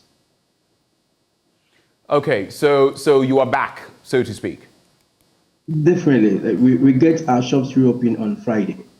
Tell me, you've been there, you've done that. What the Central Business District of Accra is doing, what Guta Accra is doing, you have already done. Was it worth it? Let me ask you that question. Was it worth it? It does. If there is a better way to define wealth, we probably will use that. Your business are collapsing. There's no way out. Government was supposed to probably bring out policy interventions, seems not to care. And out of that desperation, the only option that you have is to close down your shops and save the little sanity and investment that you have as a business person. It really helped a lot. You say it really helped a lot. I'm going to push you on that angle because guess what? You are back. The exchange rate has gone up even further from the time you laid down your tools or said you wouldn't open your shops to now. The exchange rate has actually gone out further. The least you would get now, at least from what I hear, is 12 cedis 45 to the American greenback, the dollar. So what exactly did your shutting down of shops achieve for you? Okay, so we did not close down our shop because of forest rates.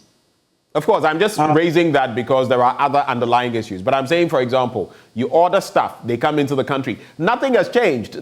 Government has not been able to do anything between when you shut down your shops and now. Nothing has changed. In fact, if anything, some of the metrics have become worse. Yes, we are so much aware that government has given us information that when it comes to inflation rate, dollar rate, or forest rates, policy rates, it's influenced by Russian and Ukraine war, and that there's least that he can do about it. But our concern was about the VAT policy, which probably could have been a safe haven for us, but rather becoming a canker to our businesses. So our point was, if government have no control over those external factors causing high inflation, causing policy rate high, causing forest highs, at least for VAT, he has control over it.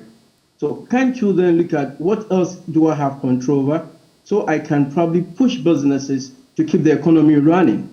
If businesses are doing well, the economy start doing well. And government obviously will have some space to push the agenda of making Ghana what we call beyond aid. But for now, all hopes, all controls, government probably have thrown his hands in despair.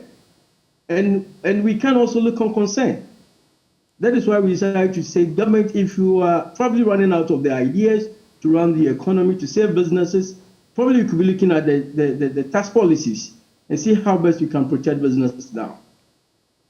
So that is one key area when it comes to taxation that you want government to take a look at. I don't know whether you have specifics that you would like them to address apart from what you've mentioned. You've mentioned the VAT. Beyond that, what do you feel government can do? I mean, sometimes you bring up these subjects and government will tell you, look, what exactly do you think we can do? When it comes to taxation, we've been told that, you know, on various taxes, even the taxes on petroleum products, which affect you as well, that, listen, there's nothing we can do about it. Mr. President said it on May Day. So what is the reality of what you're calling for? Is it realistic for you that something can be done? Something can be done. It only takes government commitment to listen to the plight of businesses within a certain market that will produce the FMCG. So a unique market that government probably have not averted its mind to understand the dynamics within the market. Right. We are saying government, we're looking for revenue. Within our market, there's a lot of revenue, but your policies are shortchanging you that you are not maximizing on your revenue mobilization. And for that, you are also destroying or collapsing businesses. You are losing, you are also collapsing businesses. So is there a way, probably you can listen to us, let's show you the way.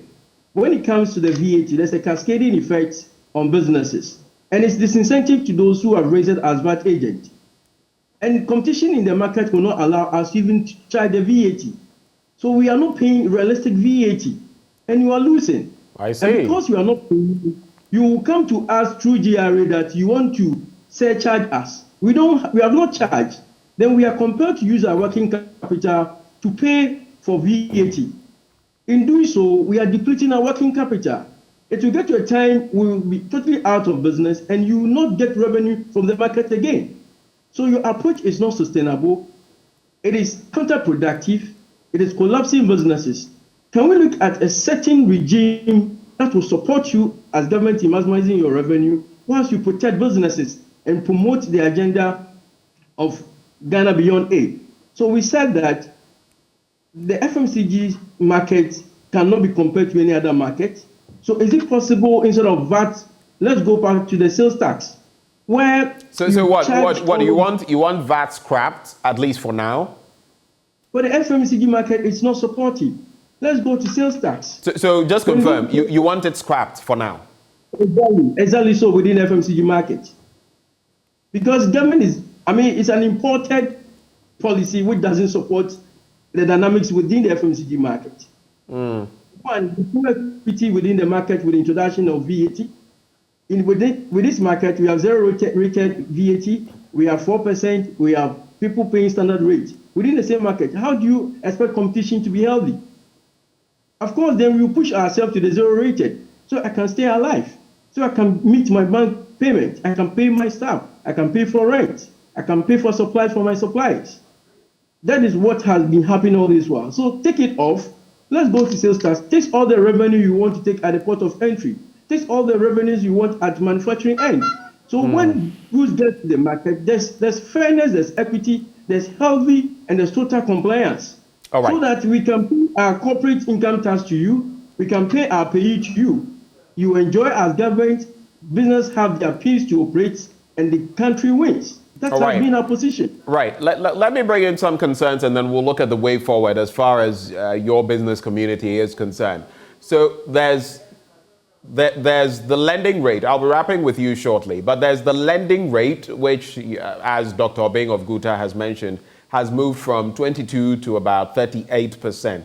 What has been the impact of that? And we also hear that some banks are simply not willing to give you dollars for you to use to import items, and so you're having to fall on the black market. Is that your reality as well? Very briefly on that. Exactly so. The moment lending rate goes high, borrowing rate goes high, and cost of doing business also goes high. Now, with the inflation, disposable income has been affected. The moment you want to pass on cost to the consumer, he will not buy. So sales have dropped. And for banks not willing to give us forex for transaction, it's obvious that we have depleted our reserves. The only option for any business person who wants to stay alive is to look at an alternative source of getting forex. And obviously that's the black market. So BOG cannot be emotional about this and says, I'm going to arrest them. What have been the alternative solution? Until you provide means where banks can have excess forex to meet import demand, don't attack those that are supporting business to stay alive. Probably find ways of regularizing them so the market becomes active. You probably will get ways of also increasing your reserves as a BOG or central bank to support other commercial banks in meeting demand from importers. Until that is done, leave businesses to stay alive. We probably will find ways of surviving. Don't come and curtail that point that we can survive as businesses. All right. So for you, what is the way forward? My final bit to you. What is the way forward in all of this? Because, yes, it's the general business community across the country. And is there the likelihood that if things remain the same, even after the intervention of the Asante Hima, you could actually shut down your shops again if things become worse? Because, look, the projections from economists are that the slump in the currency will continue, that inflation will continue. Some have even suggested that inflation could hit 40% plus, and that, you know, now our currency is the worst in the world. If we continue on that trajectory, is it likely the Adum business community will shut down shops once more? Very briefly on that. Okay, so way out, government must be responsive. Government must show leadership. government must be proactive and in designing policies that resonate with the current economic challenges within the business market. Right. Government cannot sit apart and propose solutions that does not more or less consonate with what reality is in the market. It is time for government to sit down with business and say, where is the way out? Business have the solutions. Probably we could prefer solutions that government have not averted its mind to, so we can get our system back to work again. This is the only country we have. We don't take joy in seeing us going through this. So when we are talking, it means there's something at stake that we are scared of. I think this point has already been made. So the question is it likely, is it possible if things get worse, will you shut down your shops again? Just answer that for me. We definitely will go back to Obahima, Santehima, for her blessings for us to close our shops again. If we don't see that leadership and response from government. All right. We definitely have to do that. Right. Charles, we're grateful for your time. Charles Kusiapia is the Edum, with the Edum business community, and he was sharing his thoughts there about what they are facing, the intervention of the Asante Hima, which has brought them back. But the crucial point he just made at the end, which I had to push him to, yes, is that if things keep escalating, getting worse, then they will have to, in consultation with the Asante Hima or Bahima, shut down their shops again. Let me come to Samson Asaki Awingobit of the Importers and Exporters Association. Samson, thank you for your patience. So right before I went to Charles, I wanted to bring in the bit about the Traders Advocacy Group Ghana. They have put out a statement. They enumerate the very things you're speaking of, but they also make mention of the fact that this is not the time to shut down shops. That if you shut down the shops, your business will be affected, your income will be affected, and it doesn't add anything basically to the situation. It doesn't change the circumstances we have to deal with. How do you respond to that? Well, thank you very much. And good morning to my very good friend Amate and Nanakuku. It is within their constitutional right. They are a body of an organization, and they spoke to their members. But at the other aspect, they agreed with us. They are saying that even though open, but in your shops, put red. In your shops, wear black and red today. So why would they be wearing red and black? Why would they be flying red armband in their shops? And you think they are not in support? They are in 100% support. That is their style of demonstrating or communicating to the government. So if there's no funeral, if there's no international death, why are we all mourning in our market? So it means that it's a way of communicating to the government. But I can tell you, with the kind of silent way of the way the Makola, Okase, and Katimanto are all closing, I know tax members would also, they won't even be comfortable that you watch Antimansa, you watch Ajewa, you watch Kopi, you watch Mr. Mansa, then they've all closed their shops, and then you alone will continue to be sitting there that, for me, I won't close my shop. I mean, it will not be easy for them, and I know definitely they will also close down the shop to get, because if I actually wearing red at your shop today, fly red flag, then what next is to close your shop. So they have their right. That's the way they want to communicate. But the point is, the strong signal that is sending to the government, we are seeing it this morning on your own screen. You can see in the market there. That's a very busy place. And I'm not quite sure if you go to this market where your screen is showing now, you will tell that there are shops there who does not belong, who will not belong to tax people. So the tax members are there, and they also closed. And so we are not going to belabor on this. I know my friends how passionate they are, how they also are feeling, how their members are also feeling. Yesterday, I said, come to conference center, you see how market women leave the market and come to take Makola women to leave the market there and come to conference center. Look at where the location of conference center is, and they could come there. That tells you how they are suffering. So look, in Kumasi, as you just spoke to my friend Charles, appear from there. You see, the president is in Kumasi. Why didn't the president take the time to go and meet the traders at Edum to find out what can be done to live their plight. You see, so the government is not ready. If the government is not ready, this is the way we meet with the government. And this is just one activator. If the government doesn't listen and don't give us the special rate that they want to give us at the port will not. We will go to 40. We will tell agent not to pay it. We will demonstrate at port as well. And I'm not quite sure that's what the government wants to see. If Makola is shut down, the whole Ghana shut down.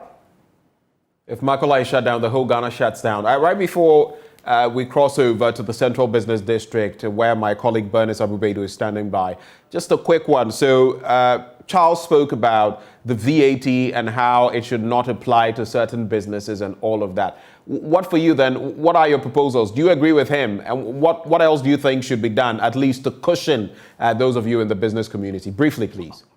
We know we know what government can take short term to medium to long term to correct it for us. The short term is the rate at which customs are using at the port, which is coming from the government that use this rate this week, use this rate tomorrow. We are doing this because we don't want to say about tomorrow and next week Tuesday.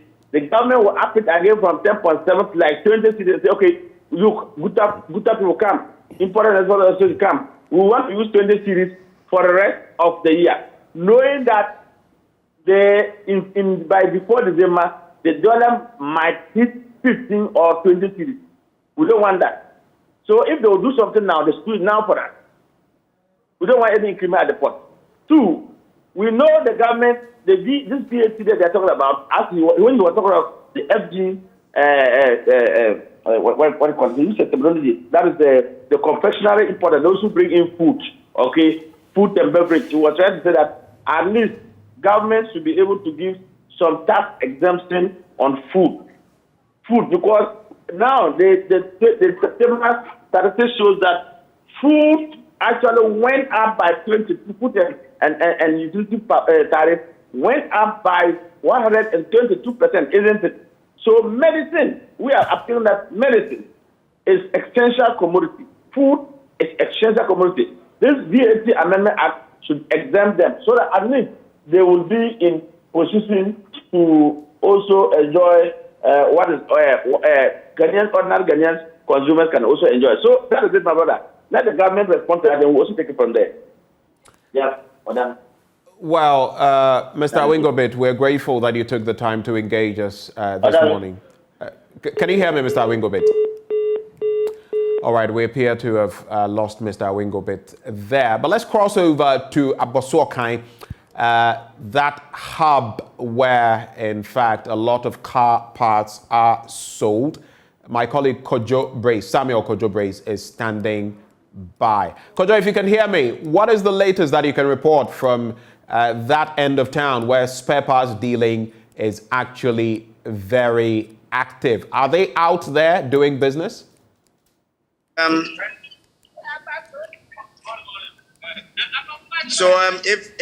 If you can hear me, I'm in Abosokai now, and I tell you what, I've been here for like 15 minutes. Almost all the shops here have closed. If you can see from my background, you can see that all of these stores have closed. You have workers hanging around, and ask them why they are here. They tell me it's because they need to be here to explain to some of their customers who will be coming probably to try and understand what the situation is, and also to speak to people like us who will be here to try and get some information as to what's happening. I mean, the place, I'm told, is really dead because according to those who know this place, by now, this road behind me should be full of vehicles and people, but that's not the case. I mean, wherever you turn, all the stores have been closed. I mean, that's the situation here in Abosokai. It's just that these people are following what their leaders ask them to do.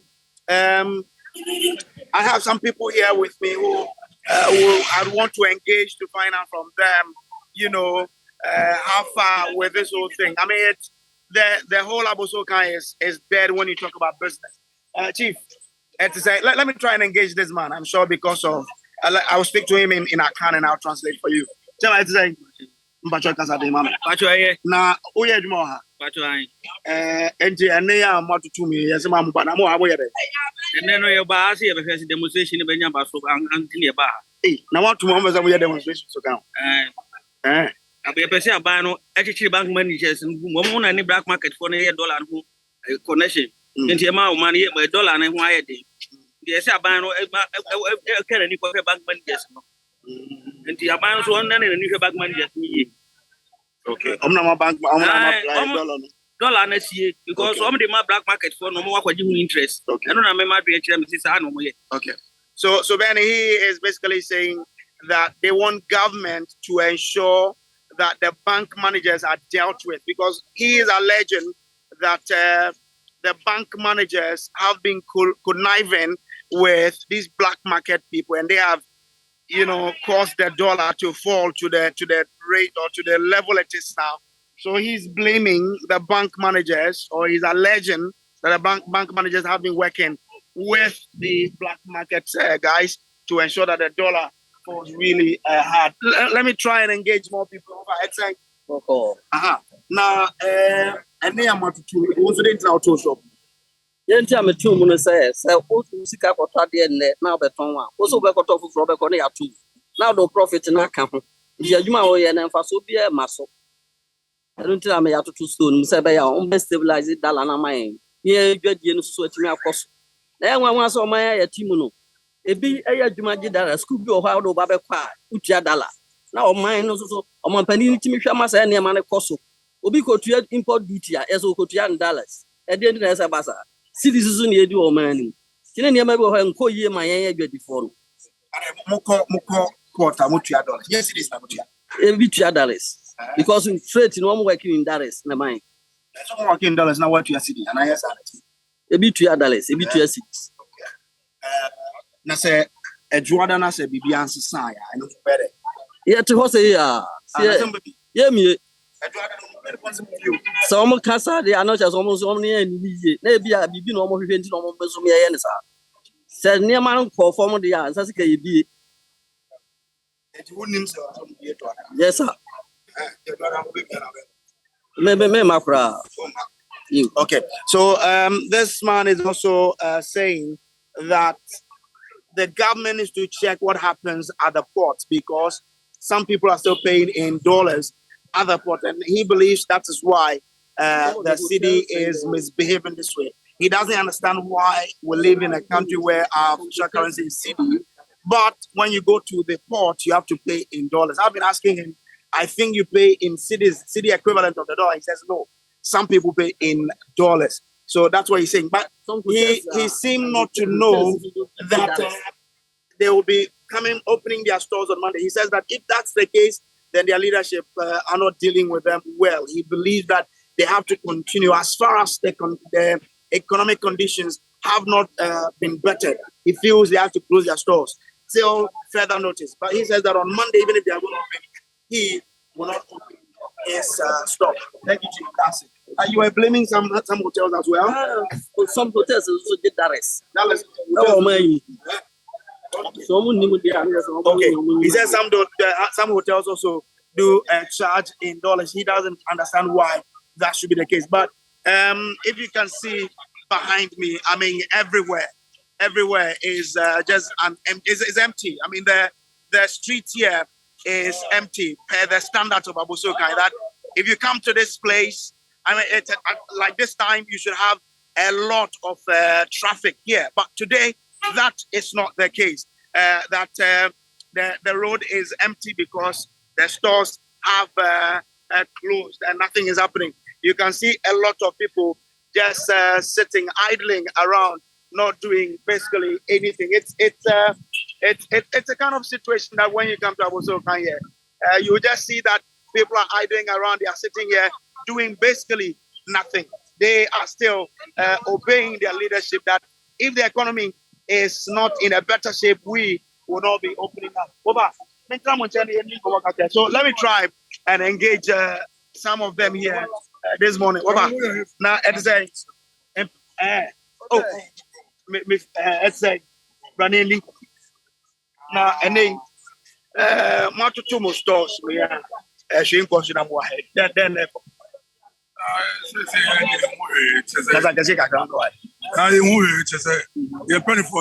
before that, be our member according with a no case on say, one month, and I near boy. So if you are a big credible, because the same Colaufi, they say almost say, to a copy Monday for the 5 days. I know what they mind with the better, so we don't know. Now, it's in Tunya and Kamunya is how many days?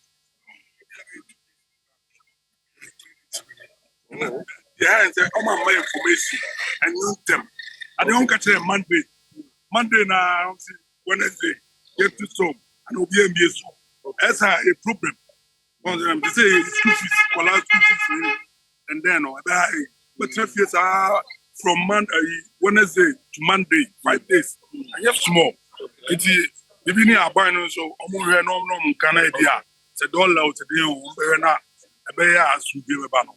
What the Obeji Kuliko Kakana from who's any because you need a few years. Oh, I say market. Oh, okay. Yo, yeah, will be bad. Yet, will be bad. You didn't be son of a Yaman. And I will be here in no bar. Yaman. That's all penny for no one. Oh, situation you are in an situation. Oh, then I'm going to be power by my no more now, no magic. Yeah, you are saying so I'm more interested in him. I'm paying for Sunday. Okay. So, the bar on one at the moment. Then I will want to say, you okay. When there was such a more to demonstration for so but said the people is here on Papa and I'm power by my. Yeah, what is the young way? Okay. The new way. All right. So, okay. It's your job by okay. So, what he's saying is that the leadership of Guta could have given them more education, at least for a month, before this demonstration got started. He feels that, the notice they gave them is short and they have kids. So, he, for example, cannot sit at home without doing business. So he's here. If you come and you want to buy something, he would ensure that he serves you because, he cannot do what the leadership are asking. He is again asking that if government can do something about their plight, government should so that they can reopen as fast as possible.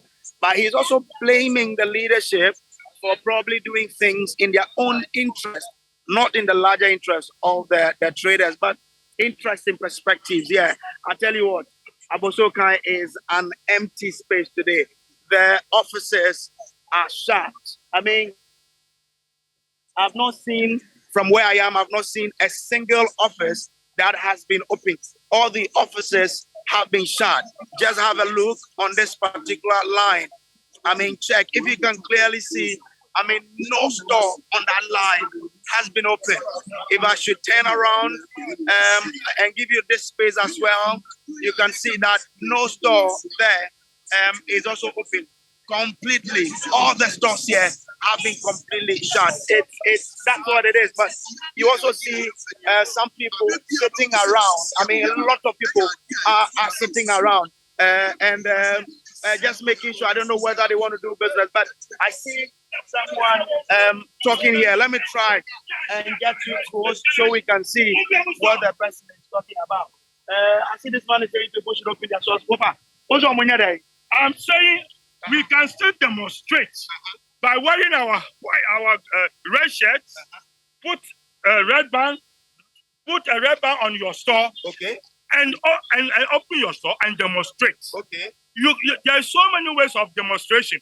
It is not only shutting the stores is the only way. Okay. So that we will continue to engage with the government. Okay. So that the remaining money that we have will not go down, will not be destroyed. That is all I'm talking. That is my message. Okay. Thank you. So you feel that when you do this, government will do it other than shutting down your stores?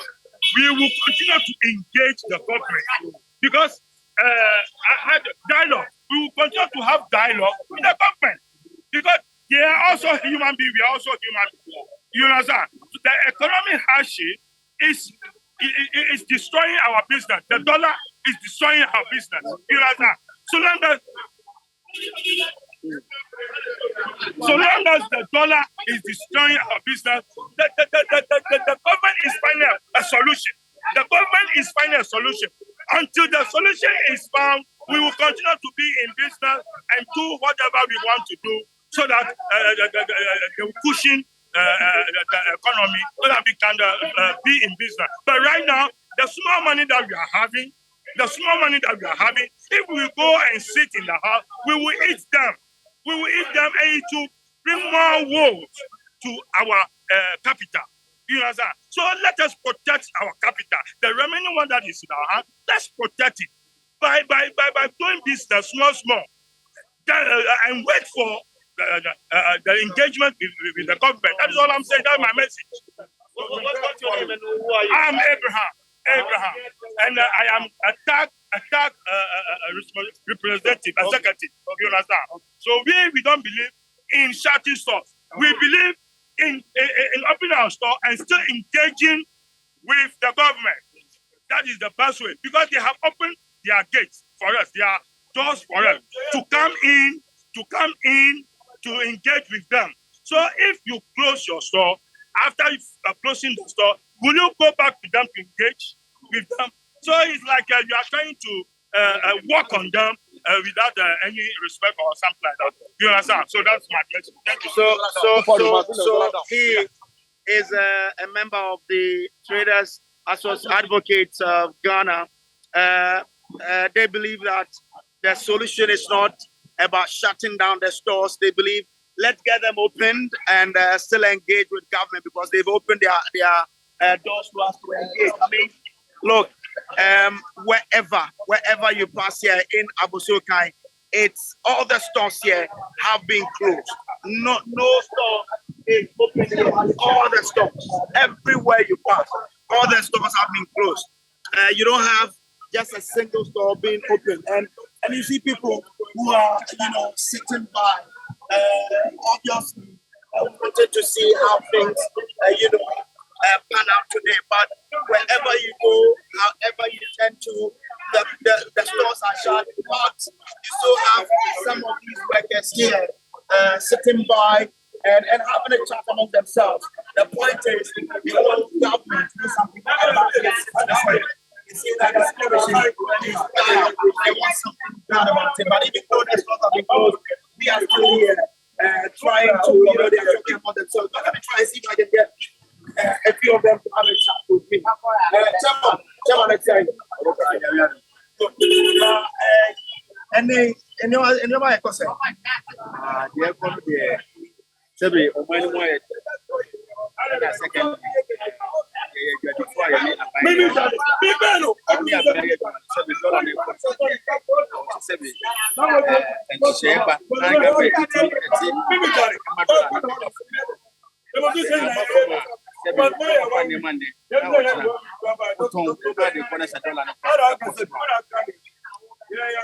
At the end of the day,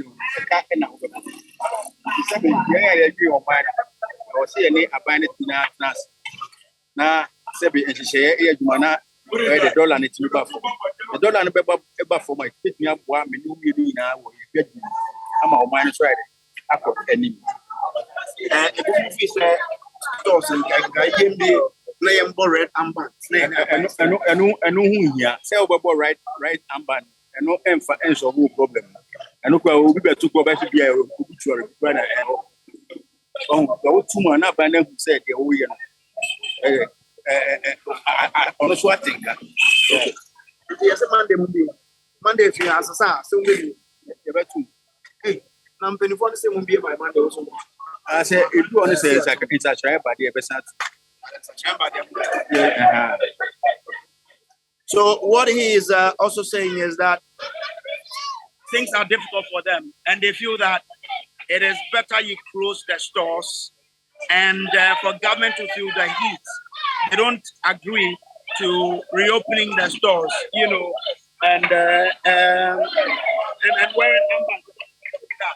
So that's how it is. But if you can hear the noise here, well, maybe I should give you the speed. Some 2 people in spite of the hardship and what's happening, they have decided to engage in a brawl. So yeah, that's what you see everybody going there. So it's an interesting partnership. Even when people, are closing shops and thinking about how things will go for them, other people have found the need to throw blows at each other. It's quite interesting. But I should say that wherever you pass in Abosokai, wherever the stores have all been closed. Every store here, I've not met a single store that has been opened. All the stores here have been shut. I have been here for quite some time. Everywhere I've turned, all the stores have been shut. I have not seen a single store that has been opened. I have not seen one. And you see people sitting by, discussing among themselves, getting to know exactly how the day is going by. It's quite an eyesore here. That a place where you would see businesses thriving, stores open today. What you see are all closed stores. And that is Kojo Brace, my colleague, reporting live from Abaswokai, where indeed, I don't need to say it, you saw it for yourselves. The stores have been shut, and there was only one person who had defied the order, so to speak, citing the economic difficulty and how he had to take care of children going to school. But from Abaswokai, let's get into the central business district of Accra, where my colleague Bernice Abubeidu Lanza is standing by. Bernice, what is the scene? What are the scenes like today? What is happening there? Have the stores been shut? What is the latest?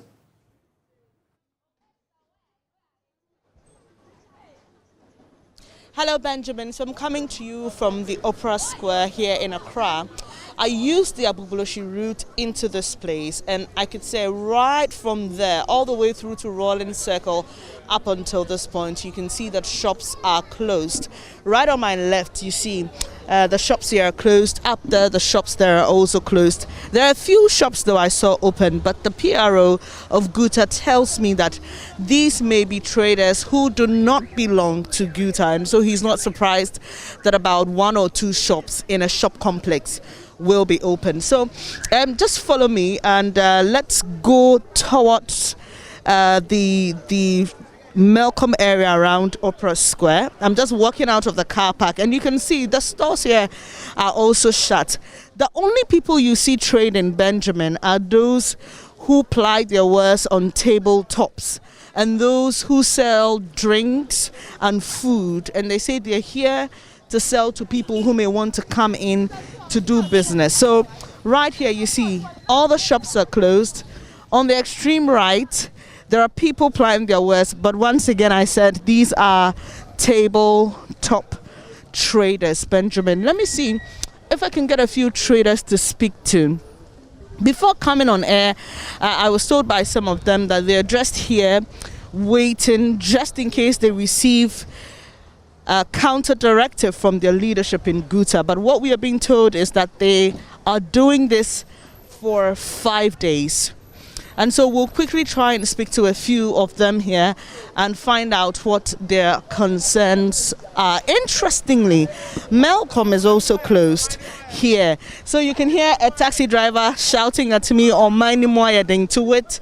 Things are difficult in the country. Let me find out if I can talk to this gentleman. Okay, he's not willing to speak. But once again, you can see there's a lady selling some duvets and towels and sponges, but she is plying her wares on a tabletop. Hello, ma. Me pacho betu me niwa kasa kakra. Me pacho your friend saying. Anoko. Now, on a normal day, senya ahati. Oh, me be pacho why? Me de mintu me kasa why? Okay. All right, so she's redirected me to somebody else, but it looks like everybody is tight-lipped over here. Let me see if I can get a few people to speak to down there. I can see a group of men who've gathered. It looks like they're willing to speak. Okay, a gentleman here is willing to speak. Medase, what's your name? My name is Abubakar Lamti. Okay, Abubakar, on a regular day, what is this place like? This place is very boring. no shops has opened so far, because yesterday it was being announced by training union people over here that no one should come to open a shop for selling. What do you do here? Actually, I'm a bookman over here, if I could say, because we're having a union, a taxi union over here. So I'm the one who stay a ticket to them. So, before the closure of the shops, today is a Wednesday. What would this place have been like? It's too boring because people are not coming because all the shops has been closed. I'm saying that on a day that the shops were not closed. Oh, yeah. What is this place like? It's busy road. Busy. Many people have been coming to buy electricals, fridges, so that they will bring it here and we'll stop a car for them to outlet their goods to their various destinations. So this is also affecting you as commercial transport owners? Yes, it's affecting, yes, because here is a union, they pack. If shops has been open, people will come and purchase or buy their goods. So today no one is coming to board a car to their various destinations. All right, okay, thank you so much for speaking to us. So Benjamin, you can imagine that this is having a ripple effect, not only on the traders or those who come to buy from the wholesalers, but also on those who offer services like transportation, those who provide food and water. They definitely will be affected. Headquarters as well will also be affected. All right, so this lady here wants to talk to me. Me pacha ya frau saying? Ya frau me Lucy. Lucy pacha oya den wa ha.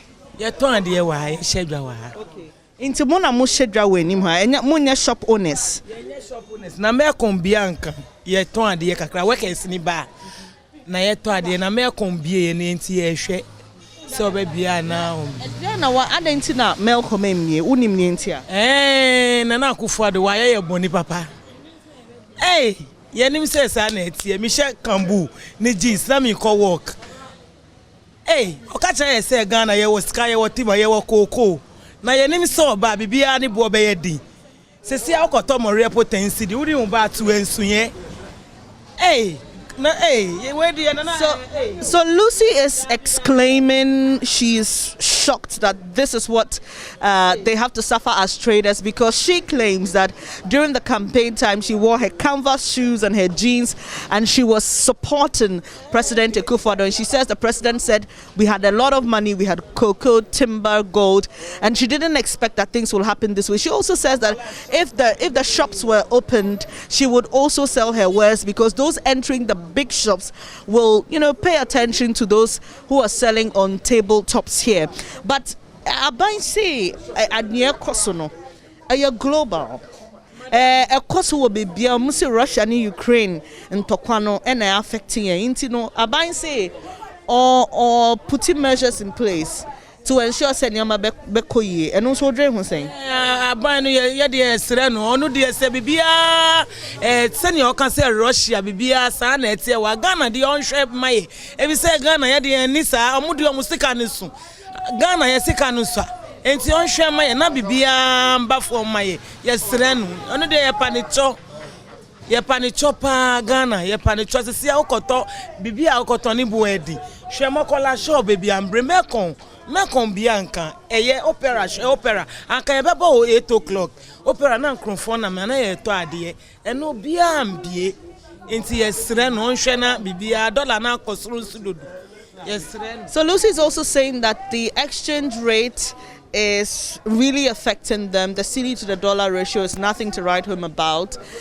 She is saying that fine, there may be things happening globally, but she wants the president to focus on fixing the situation here in Ghana. So Benjamin, I mean, like this lady selling water here, and let me try and find out from her how this is affecting her, because like I said, the ripple effect is massive. Good morning. Hello. Oh, Debbie, okay, so this lady says she won't talk because her father is a Akufo-Addo. Okay, she says the president is number one. All right. Okay, so we'll try to speak to a few more people, but basically what is happening here is the closure of shops is affecting other traders who rely on the numbers that come here every day to engage in business. So those who are selling food, those who are selling water, those who are involved in transportation. Good morning, sir. Can I speak to you briefly? What's your name? My name is Ahmed Ejari. Ahmed, are you a taxi driver? No, I have a store in here. Okay, so you have a shop. What do you sell? We sell TV, we sell home appearances. Okay. So on a typical day, what is this place like and how is business for you? Oh, what I can say, formally I can see the business was flowing, but these days the business have dropped based on how the economy is going on. So you've closed your shop this morning? Yes, of course. So what are you doing here if you've closed your shop? I'm just roaming about and see what is going on in the system. Because I have nothing to say because how things are going now. My sister, if we don't take care, we sell ourselves. Based on how the economy is going on. If you don't take care, we sell ourselves. Because day and night things have been raising up. When you go today and you buy something like 2 cedi, tomorrow when you come back it's 3 cedi, 50 pesos or 4 cedi. You see? So we are putting to the government to do something about how the situation is moving now. If you don't take care, we sell ourselves in Ghana here. That's what I want to say. You can understand if Ahmed says that he will sell himself or we will sell ourselves. We will sell ourselves. You can understand how dire the situation is. Just trying to paint a picture of how dire the situation. But how long have you been doing this business? Almost, if I couldn't say, 15 years now. And has anything like this happened? No. They have not happened before. Since I've been in the business, I've not seen this kind of things before. How it is now. How things are raising, I've not seen before. So, Benjamin, you just can imagine what it is like for those who are into business here at the Opera Square, the Central Business District. I want to believe definitely that auxiliaries like the banks and others who engage with these business owners will also be affected. And but let me speak to these people and find out from them. Even though they're selling on tabletops, why they didn't participate in this closure of shops. Hello, sir. Can I speak to you briefly? What's your name? Why didn't you take part in the closure? Okay, I'll say Debbie. He's just saying no. So, if you would permit me, let me just go down further and try and engage some other people here. I see a group of men gathered here. I don't know if any of them are willing to speak to me. Good morning. Hello. Please, is anybody willing to speak to me?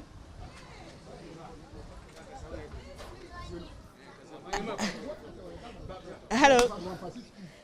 Hello. Good morning. Me pacho me ti asese mo ni abrinta na mo two shops limba me pese me bisa say e den na mo pese abanye fa asemi hu in the nearest possible time. So she pa mbotuma MPP bio nti ye pese o pese ya na ye ya ma no no o se ye pa mbotuma MPP bio eno wan nti ye je Labado hospital babu egu o so onye school bi o sempe esi wo o so onye o call Liberty Avenue school ho o so onye sika na o de ye den o de ata konwa na o de atoka mu VAT mu no bodyguards gu ndo tuo mka o ma na nyama na ki country unit country o ma na nyama monarchy so wu a we na edi na de se tisade nga mama e kworo nga nyo no bedi nti on form man say ye ne dia on form man say ye ne dia me pacho eden na uton wa ha beton electricals now how many years now why say juma my more than 20 years now have you ever experienced anything like this in your 20 years yes I experienced it bida any because ni so for me ni say man this is my card enti kufuo babi ode akufa babi ode enko no ye ni nye ho ye ni nyu obi kasa na watu nfo no haja ken west ye ni nyu opani enkasasa opani kasa mo pa mu votu water region o hen kasa so pa koye school no opani enkasasa se betimi on step down ultimi hwe en so on step down right So that's Mr. Ofosu-Amening basically asking the president to step down if he cannot take care of citizens in the country. He's concerned about the posture of the president, some of his responses to issues raised. He references that particular one in Kumasi where the president was speaking about critics in relation to voting for him. He says that the president is matured, and so he shouldn't speak in such a manner. For 20 years, he says he's been doing this and he's never experienced anything of this sort. He deals in electrical. So, Benjamin, I mean, you can see the banks are virtually empty. I want to believe that you would have seen some activity going on in the banks. I can't enter the banks now, but let me just take a walk, continue my stroll down. Let me find out from this woman if she's willing to speak the impact of this on her business. Hello. Yade. Okay. Me pacho to ande wa ha. Pacho me to rice ni yam. Okay. Now shops no metum no business na affect wana. Oh, okay. I feel I'm happy. So kwani nyame enim the business na run it say na de bia me pie ban. Na o te so mo betu shops nim. I say no am ti bibisa. Na o customers here encrofo bensa. Oh, my customers there microphone etwa mi o mutas china na wato ebi o mo amini o mo anso obi mutobi. So this lady is telling me that business is slow this morning. She sells rice. She heard of the closure, but I mean, she usually sells to people who come here to do business, to buy from the shops, and the shop owners themselves. But this morning, she's saying truthfully, things aren't going as they usually will on a typical day like this. So just to my left, I mean, you can see an area of shops closed. All these shops have closed in compliance with that directive. On my left side, same as well. If you see any movement going on or any business going on, it's just with those who are selling on tabletops, who usually position themselves in front of the shops. Going further, you would also see that more shops there are closed. Like I mentioned earlier, I came to the Opera Square through Agbogloshi and the Rolling Circle area, and I must admit it is almost 100% compliance of what's happening. Good morning, sir. Are you willing to talk to me? Okay, no. Are you a business owner? Do you own a shop here? Or you're coming to do business? Yeah. Okay, all right. So he's just standing by waiting for somebody. Okay, so a gentleman has just beckoned. He wants to talk. Let me find out from him what he does. Good morning to you. Thank you for talking to us. Good morning, madam. What's your name? I'm Kingsley. Kingsley, what do you do here? I'm a sales agent here. Okay. So your shop is closed, I can see. But why are you standing here? We just came to just ascertain whatever will go on here today, because it was directed yesterday that from today up to Monday we're not going to open shop. So that is why we are here, just to ascertain whatever will go on. That is why we are here. But what are your general concerns about the economy? About the economy? Oh, for the economy, there it is shattered, because we are not seeing anything that is going on. The government of the day is not doing what the people want. It's like they are doing what they want because they are in power now. And for me, as I stand here, I am very, very. I don't know how to say it, because I was part of those that I would say brought this government to power, and it has failed us totally. You're disappointed.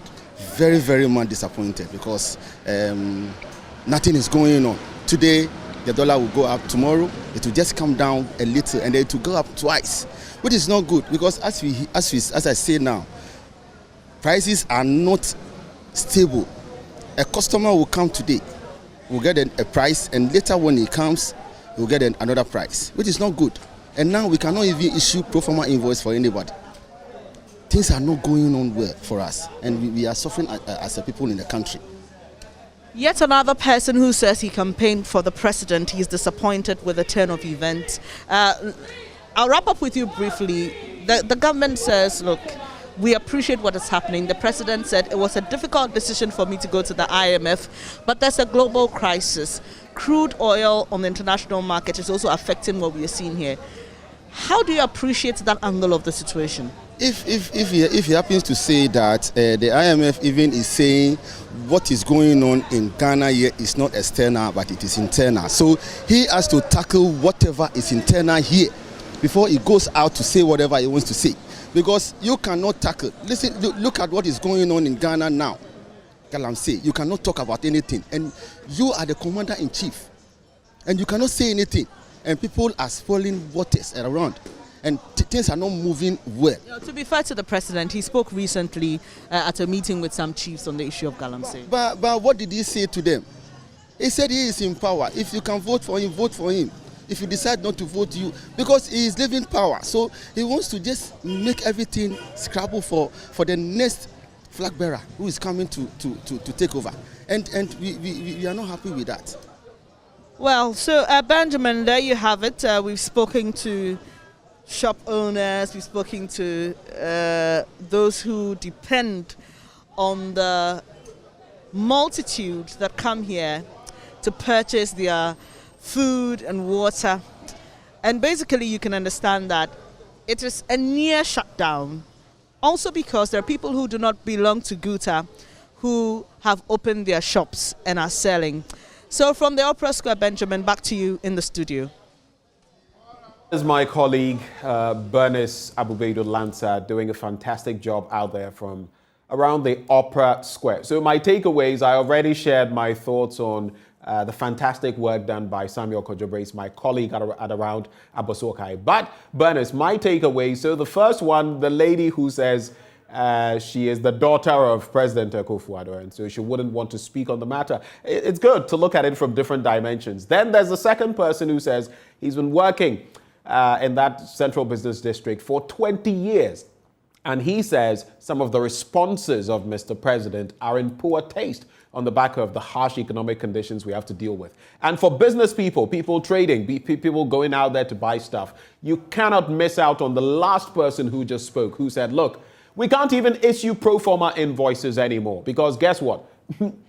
Prices fluctuate so easily, so quickly. You can't issue a pro forma invoice because you issue it and maybe in the next 10 minutes there's a change and what you put there no longer applies. Well, that is the situation out there, and in the central business district of Accra, things have come to a standstill.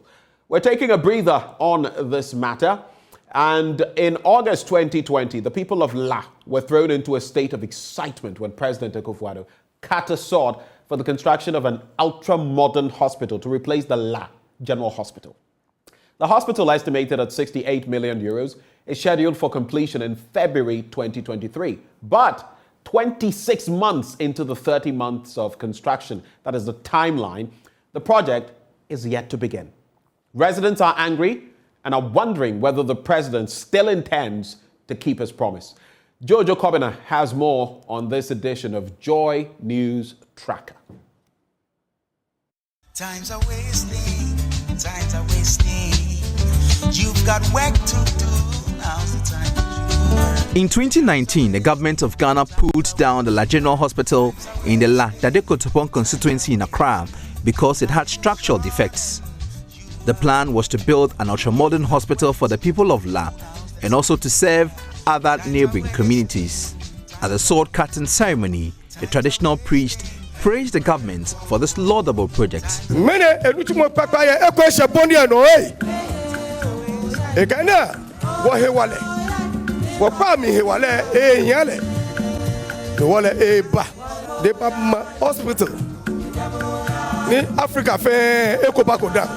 This redevelopment project is being financed by a credit facility from the Standard Chartered Bank of the United Kingdom with an export credit guarantee from Sinosure of the People's Republic of China to the tune of 68 million euros with an insurance cover of 3,860,000 euros. With the land already available for construction, the government estimated that the project will be completed in 30 months. The project, which was supposed to begin in August 2020, should be completed in February 2023. In the 26th month of the supposed construction timeline, Well, this October 2022, he flew a drone over the facility and it showed that the construction had not yet begun. Even the foundation has not been completed. On one side of the construction site, soil has been heaped and some workers had planted vegetables. We see here the yellow melon. That's what they've started planting. We have okra too. When you go down there, there is maize. And so they are gradually turning it into a farm. In 2021, the Health Minister, Kweku Achiman-Menu, informed Parliament that government was working on insurance coverage for the project before work would commence. The contractor is insisting that not until Sanduso issues the insurance cover, they cannot move to site.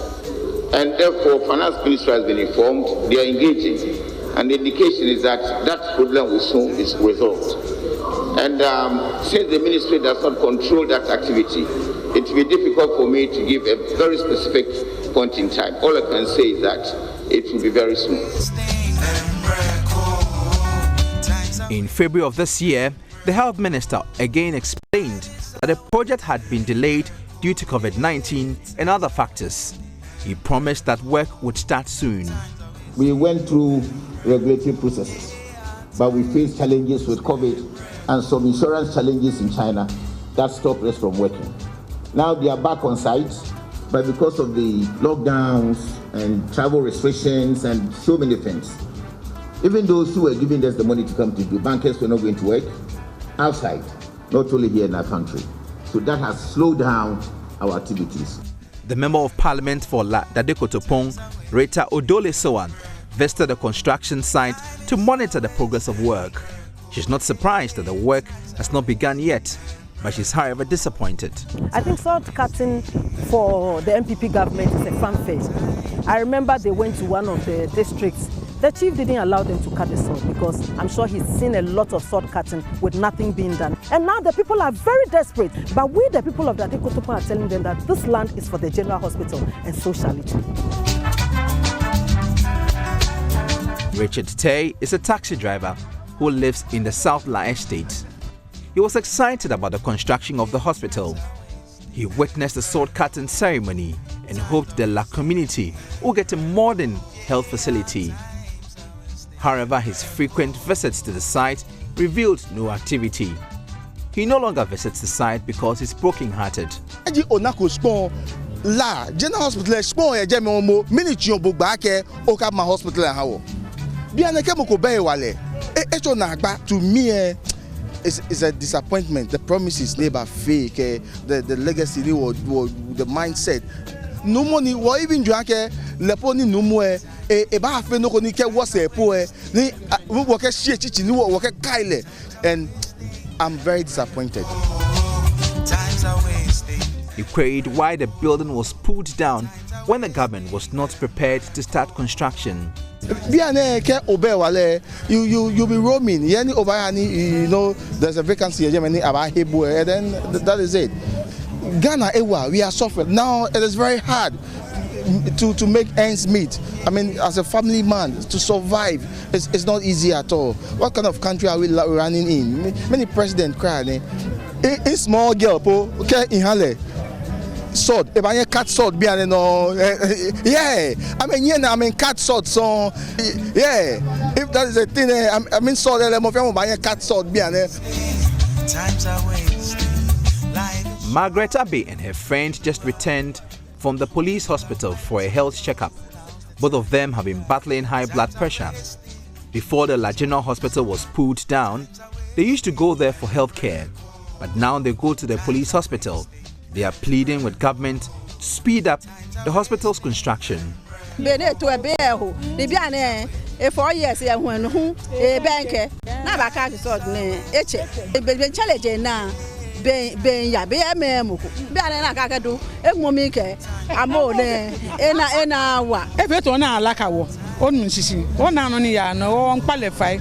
Male fa wa e fo yin ende ko ka ko fi ohun e ba ko won fi o ka bia ne po na agency bu e opo wa na mi sha ka o be le la ka se dwen wo yin onu sisi ona fo ni wo na mi ni wo le ni ya no mi me pe nke o ahon o wa fe ne ke o we mo le pi ni wo le amete no ni wo ba ko. Auntie Jomo is also upset with the government for keeping them in the dark about why the project has delayed. She says because residents are vested in the project's success, the government owes them updates. Ni wo ya hospital ye la ne obaku o fe no kodoko nyoma onye shika no ka ba ma akufado ma bo fi o wona kan oba ka wo vote wo hambo she what disikasu. For the time being, residents of Lamami seek medical attention at the La Polyclinic. According to health workers, the facility is too small for the explosive population. Besides that, the facility closes at 8 p.m. So if residents become ill at night, they must go to the police hospital, Lekma Hospital, Rage Hospital. Rita Odole Soa claims she has attempted several times to obtain information on why construction has been delayed. But all of the responses she has received have been unconvincing. If they've been able to contract the loan should speak on the grounds here. And so for me, I believe they've not been able to contract the loan. They told lies even to Parliament that the loan was ready and Parliament approved it. And so if the loan, they received the money, where is the money? And if not, what plans have they put in place to get money for the construction of the hospital? As the tide continues to lash the coastline and recede, time is running out and residents are eager to see their hospital completed. Jojo Kobna, JoyNews Tracker.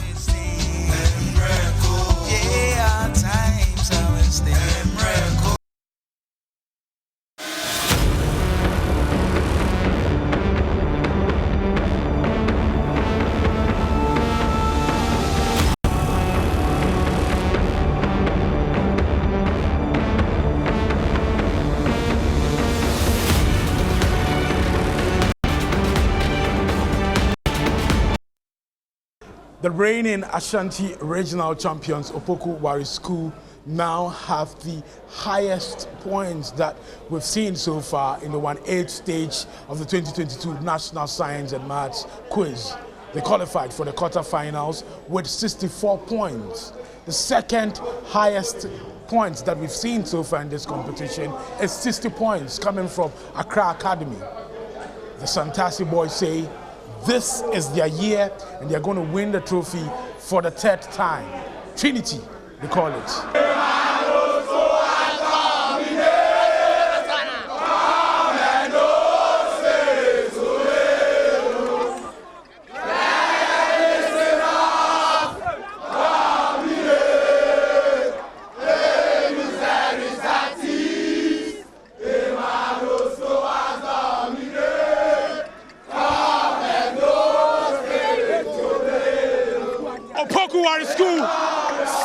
Unstoppable, relentless, unflagging, and you can see the energy here around me.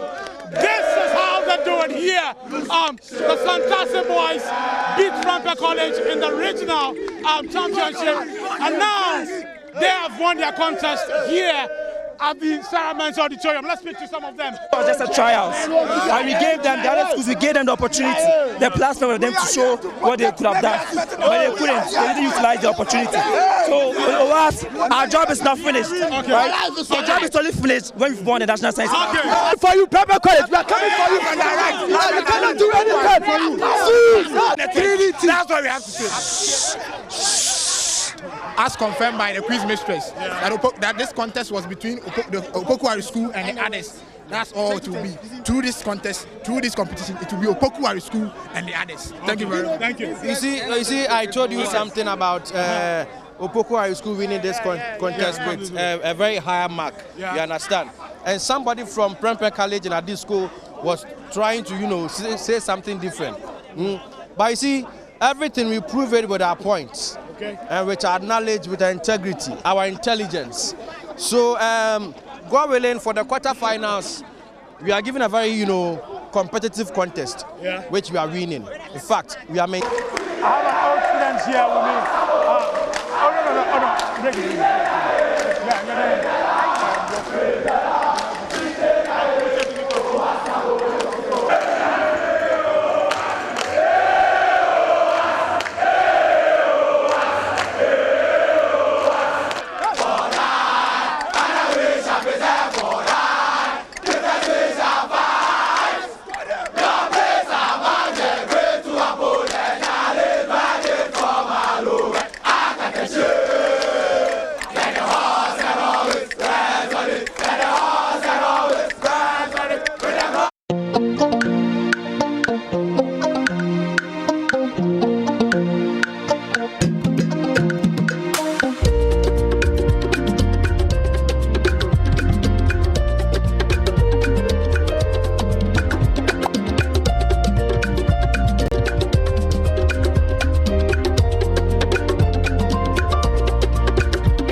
Well, when you hear that tune in the background, you know what to expect. It is NSMQ time again, right here on the AM show.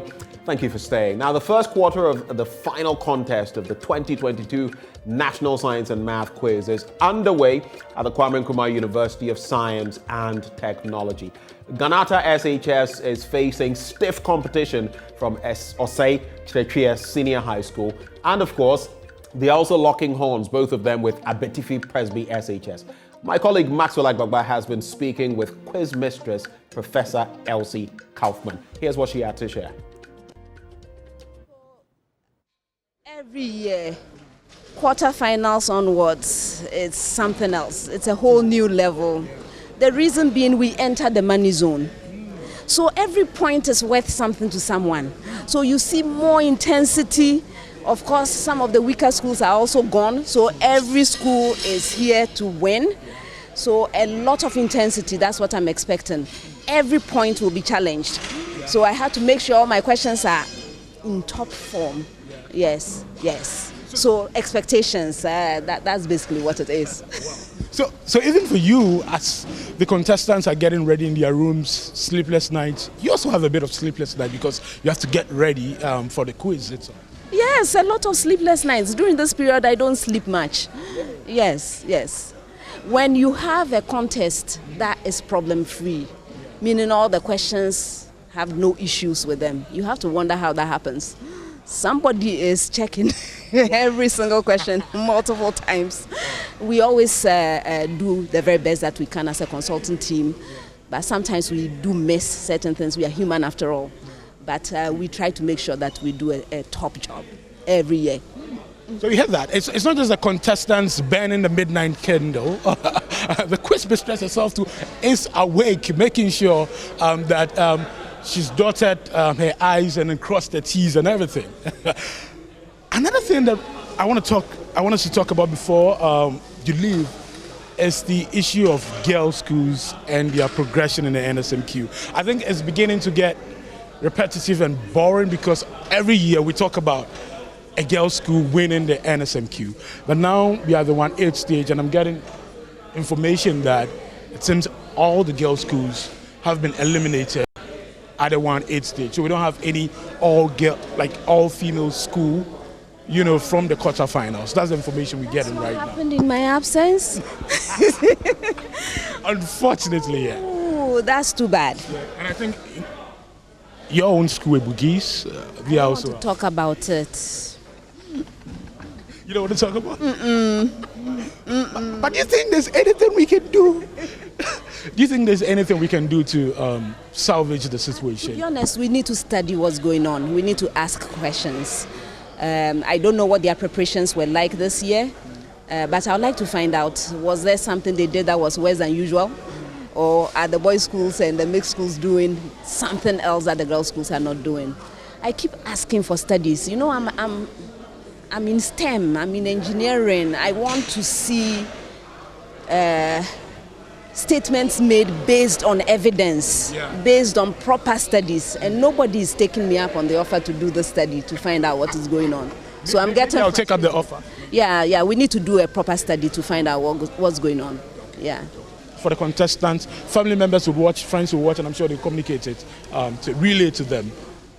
Yes, if you've made it to quarterfinals, you are already a hero. You know, I call all of them my superstars. Some of them come to my school after this, after they finish their exams, they get admitted to engineering school. I see them and I always call them superstars. These are my superstars, my superheroes. So getting into the quarterfinals already is a huge achievement. See it as a stepping stone to bigger and better things. It's not all or none, It's a good thing to be here, and making it here is a great achievement. So if you're a parent also, you are a sibling, you are a family member, treat them special. They deserve it, don't they? Yes.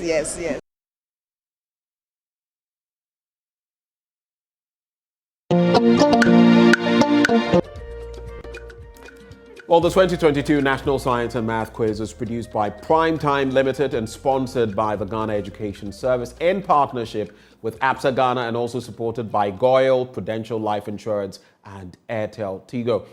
The broadcast of the National Science and Math Quiz on JoyNews is supported by Virtual InfoSec Africa, Virtual Security Africa, Vitamilk, Cowbell, Alumni by Enterprise Life, Fatex Toilet Roll, Ace Medical Insurance, Azar Group, Kings Group Limited, Family Health Medical School, the Barstow School, DBS Corba, Z&Z, and Lumitrust from Pharma Trust.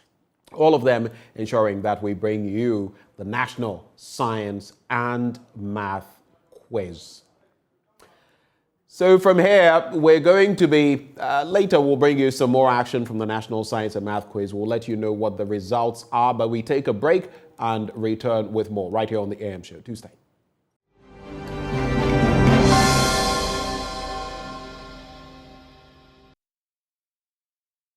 With us, thank you for staying. Let's now talk about the West Africa Media Excellence Awards.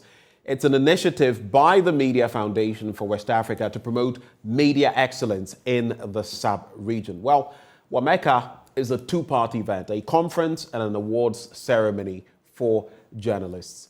Joining us to talk about that, Kweku Krobi Asante is Programs Officer with the Media Foundation for West Africa. Mr. Asante, a very good morning to you. Thank you for joining the conversation. Good morning, sir. You can call me Ben, Kweku. Let's start from here. I'd like you to tell us a bit about WAMECA, the West Africa Media Excellence Conference and Awards. What is it all about? Just give us a bit of a background to WAMECA. Well, thank you very much, Ben, and my regards to your viewers. We realize that the media landscape in West Africa keeps changing year on year because of the rapid changes in technology. With every change in technology comes implications for press freedom, for media practice, for journalism, and its related issues.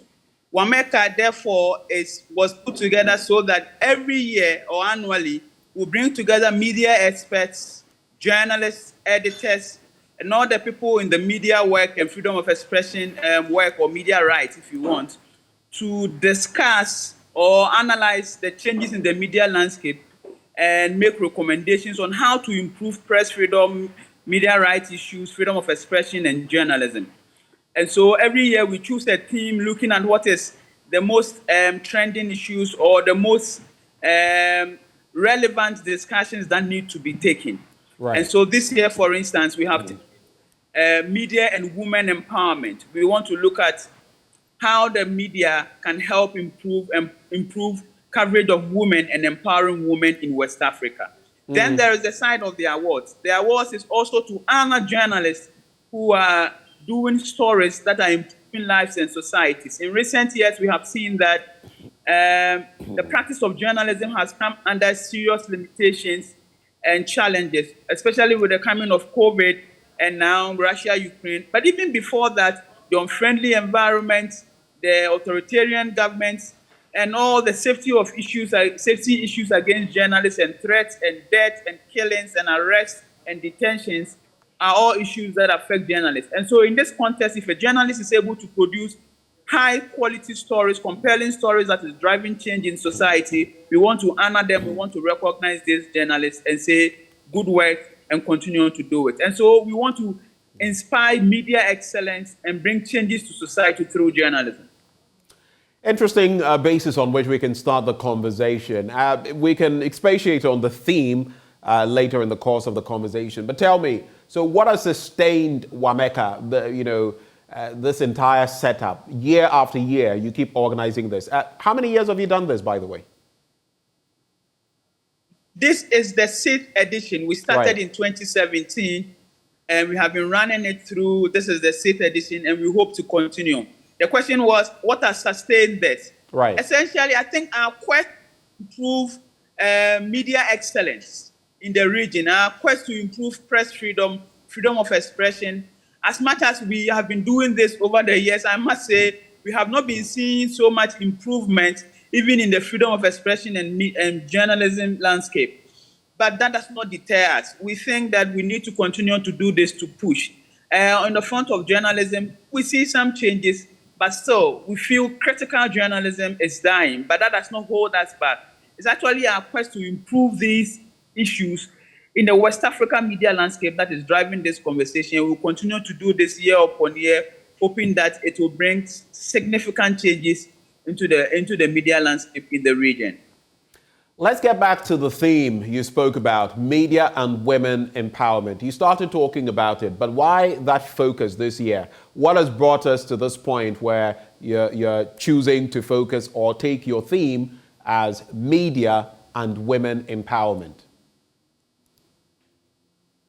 Well, a lot of reasons. Let's start from 1994 or 95, Belgian conference that tabled the issue of women empowerment and, drove a lot of changes in there. It's about 25 years in that line. Coincidentally, this is the 25th anniversary of the Media Foundation for West Africa.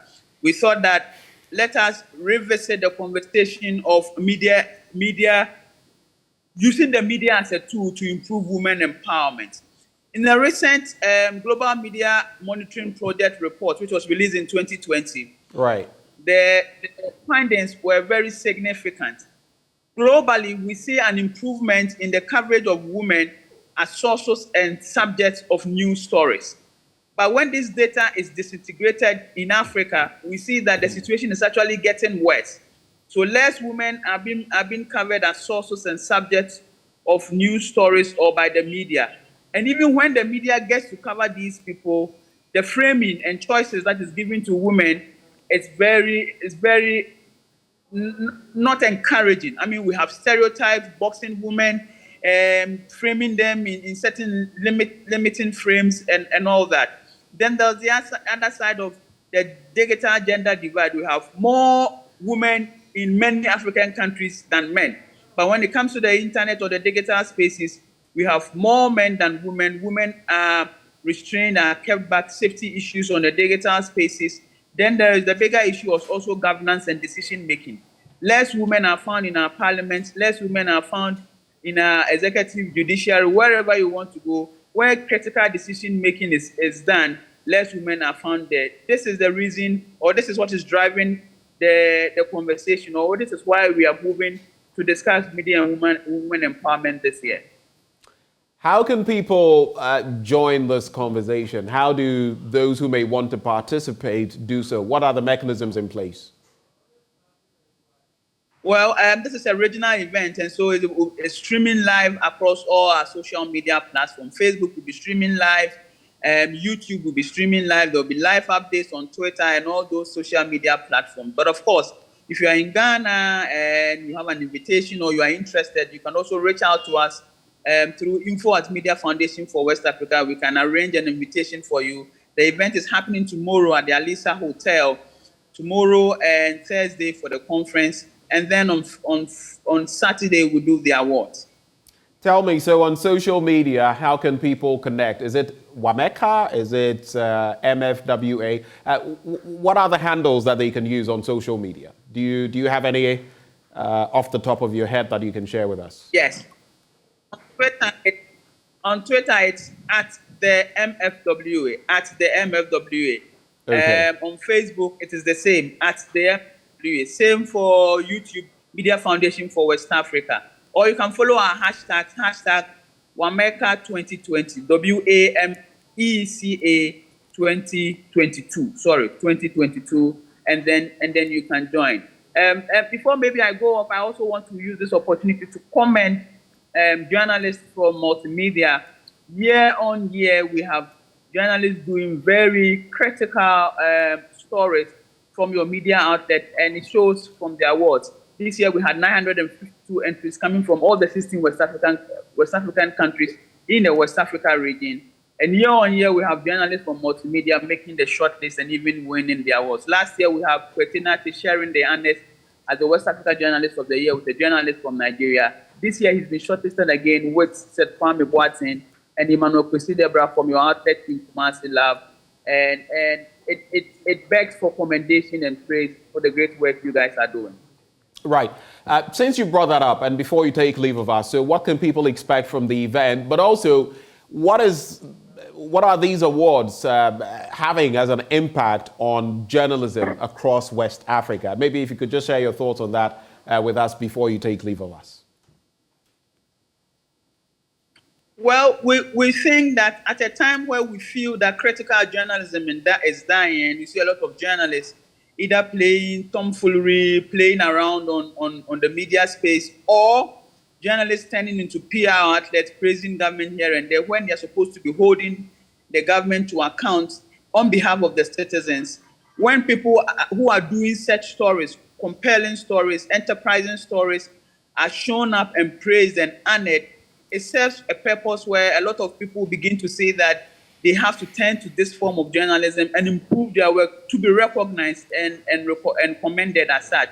And so this is the spirit, this is the idea that is driving the awards, so to say.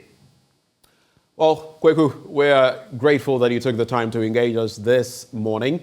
And of course, from this front, we can also hope that one of our own will take the gong once more, maybe this time without sharing it with anybody like we saw last year with Kwetinati. Well, thank you, Kweku, for joining the conversation. That is Kweku Krobi Asante, Programs Officer for the Media Foundation for West Africa. It's all about Wameka, but up next, it's all about you. We take a little breather, and when we turn around, come back here, we're going to be activating the phone lines so you can call. Share your thoughts on all those matters that we've been talking about. I was just taking a look at our Twitter handle on Joy 99.7 FM, and you would note that the dollar to the CD now is pegged at 12 cedis and 60 pesos. There is the pound to the CD at 13 cedis, 40 pesos, and the euro to the CD at 11 cedis, 80 pesos. We've also been talking about those strikes, those industrial actions, if you like, in Kumasi, which has come to a cessation, but then in the Central Business District of Accra and more. What are your thoughts on all of these? Do share with us. We'll be right back.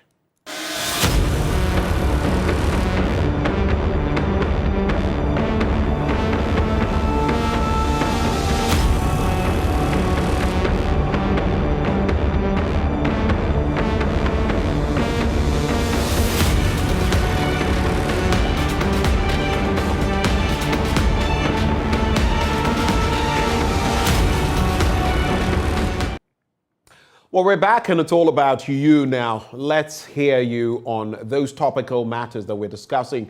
The economy has driven some of those in the Central Business District to shut their shops. In Abosokai, if you were to go there now, you would see a ghost town of what used to be the major spare parts selling hub of our, well, you could call it the Greater Accra region in its entirety. But what are your thoughts on the Guta situation, the shops being shut? What is your take on the exchange rate, as I just put it out there? The dollar, the pound, the euro. What are your thoughts on the topical matters we've been discussing? Share your thoughts with us. Call that number 0302-211-691 extension 2. 0302-211-691 extension 2. Our first caller on the line from Spintex, Isa Fusaini. Isa, good morning. Good morning, Ben. Good to have you. What are your thoughts? My thoughts are that the problem that confronts Ghana it has nothing to do with globalization. It has nothing to do with global. It has to do with mismanagement. Let me give you an example. I don't want you to understand mismanagement, lack of people who are not able to prioritize. Can you imagine why a government would decide to construct a cathedral, get to the prime area, take everybody out, pay compensation and everything, and send that huge money? Now that cathedral is not done, nothing has happened, yet we are where we are. Where are those monies? There are thousands of such examples that happens out there. That is just one example I've given you as one aspect that contributes to where we are today. They have not been able to prioritize anything. And you know what? The problem is that somebody at the cabinet has a certain level of powers, like that of president. So whatever the person says, I'm talking about Ken, whatever he says becomes final, especially if the president does not challenge it. Unfortunately, the president doesn't have any knowledge in finance. So once he's doing a presentation and president watches on and they see the body language to some that and he's consuming it, no other person wants to challenge it, and that is where we are.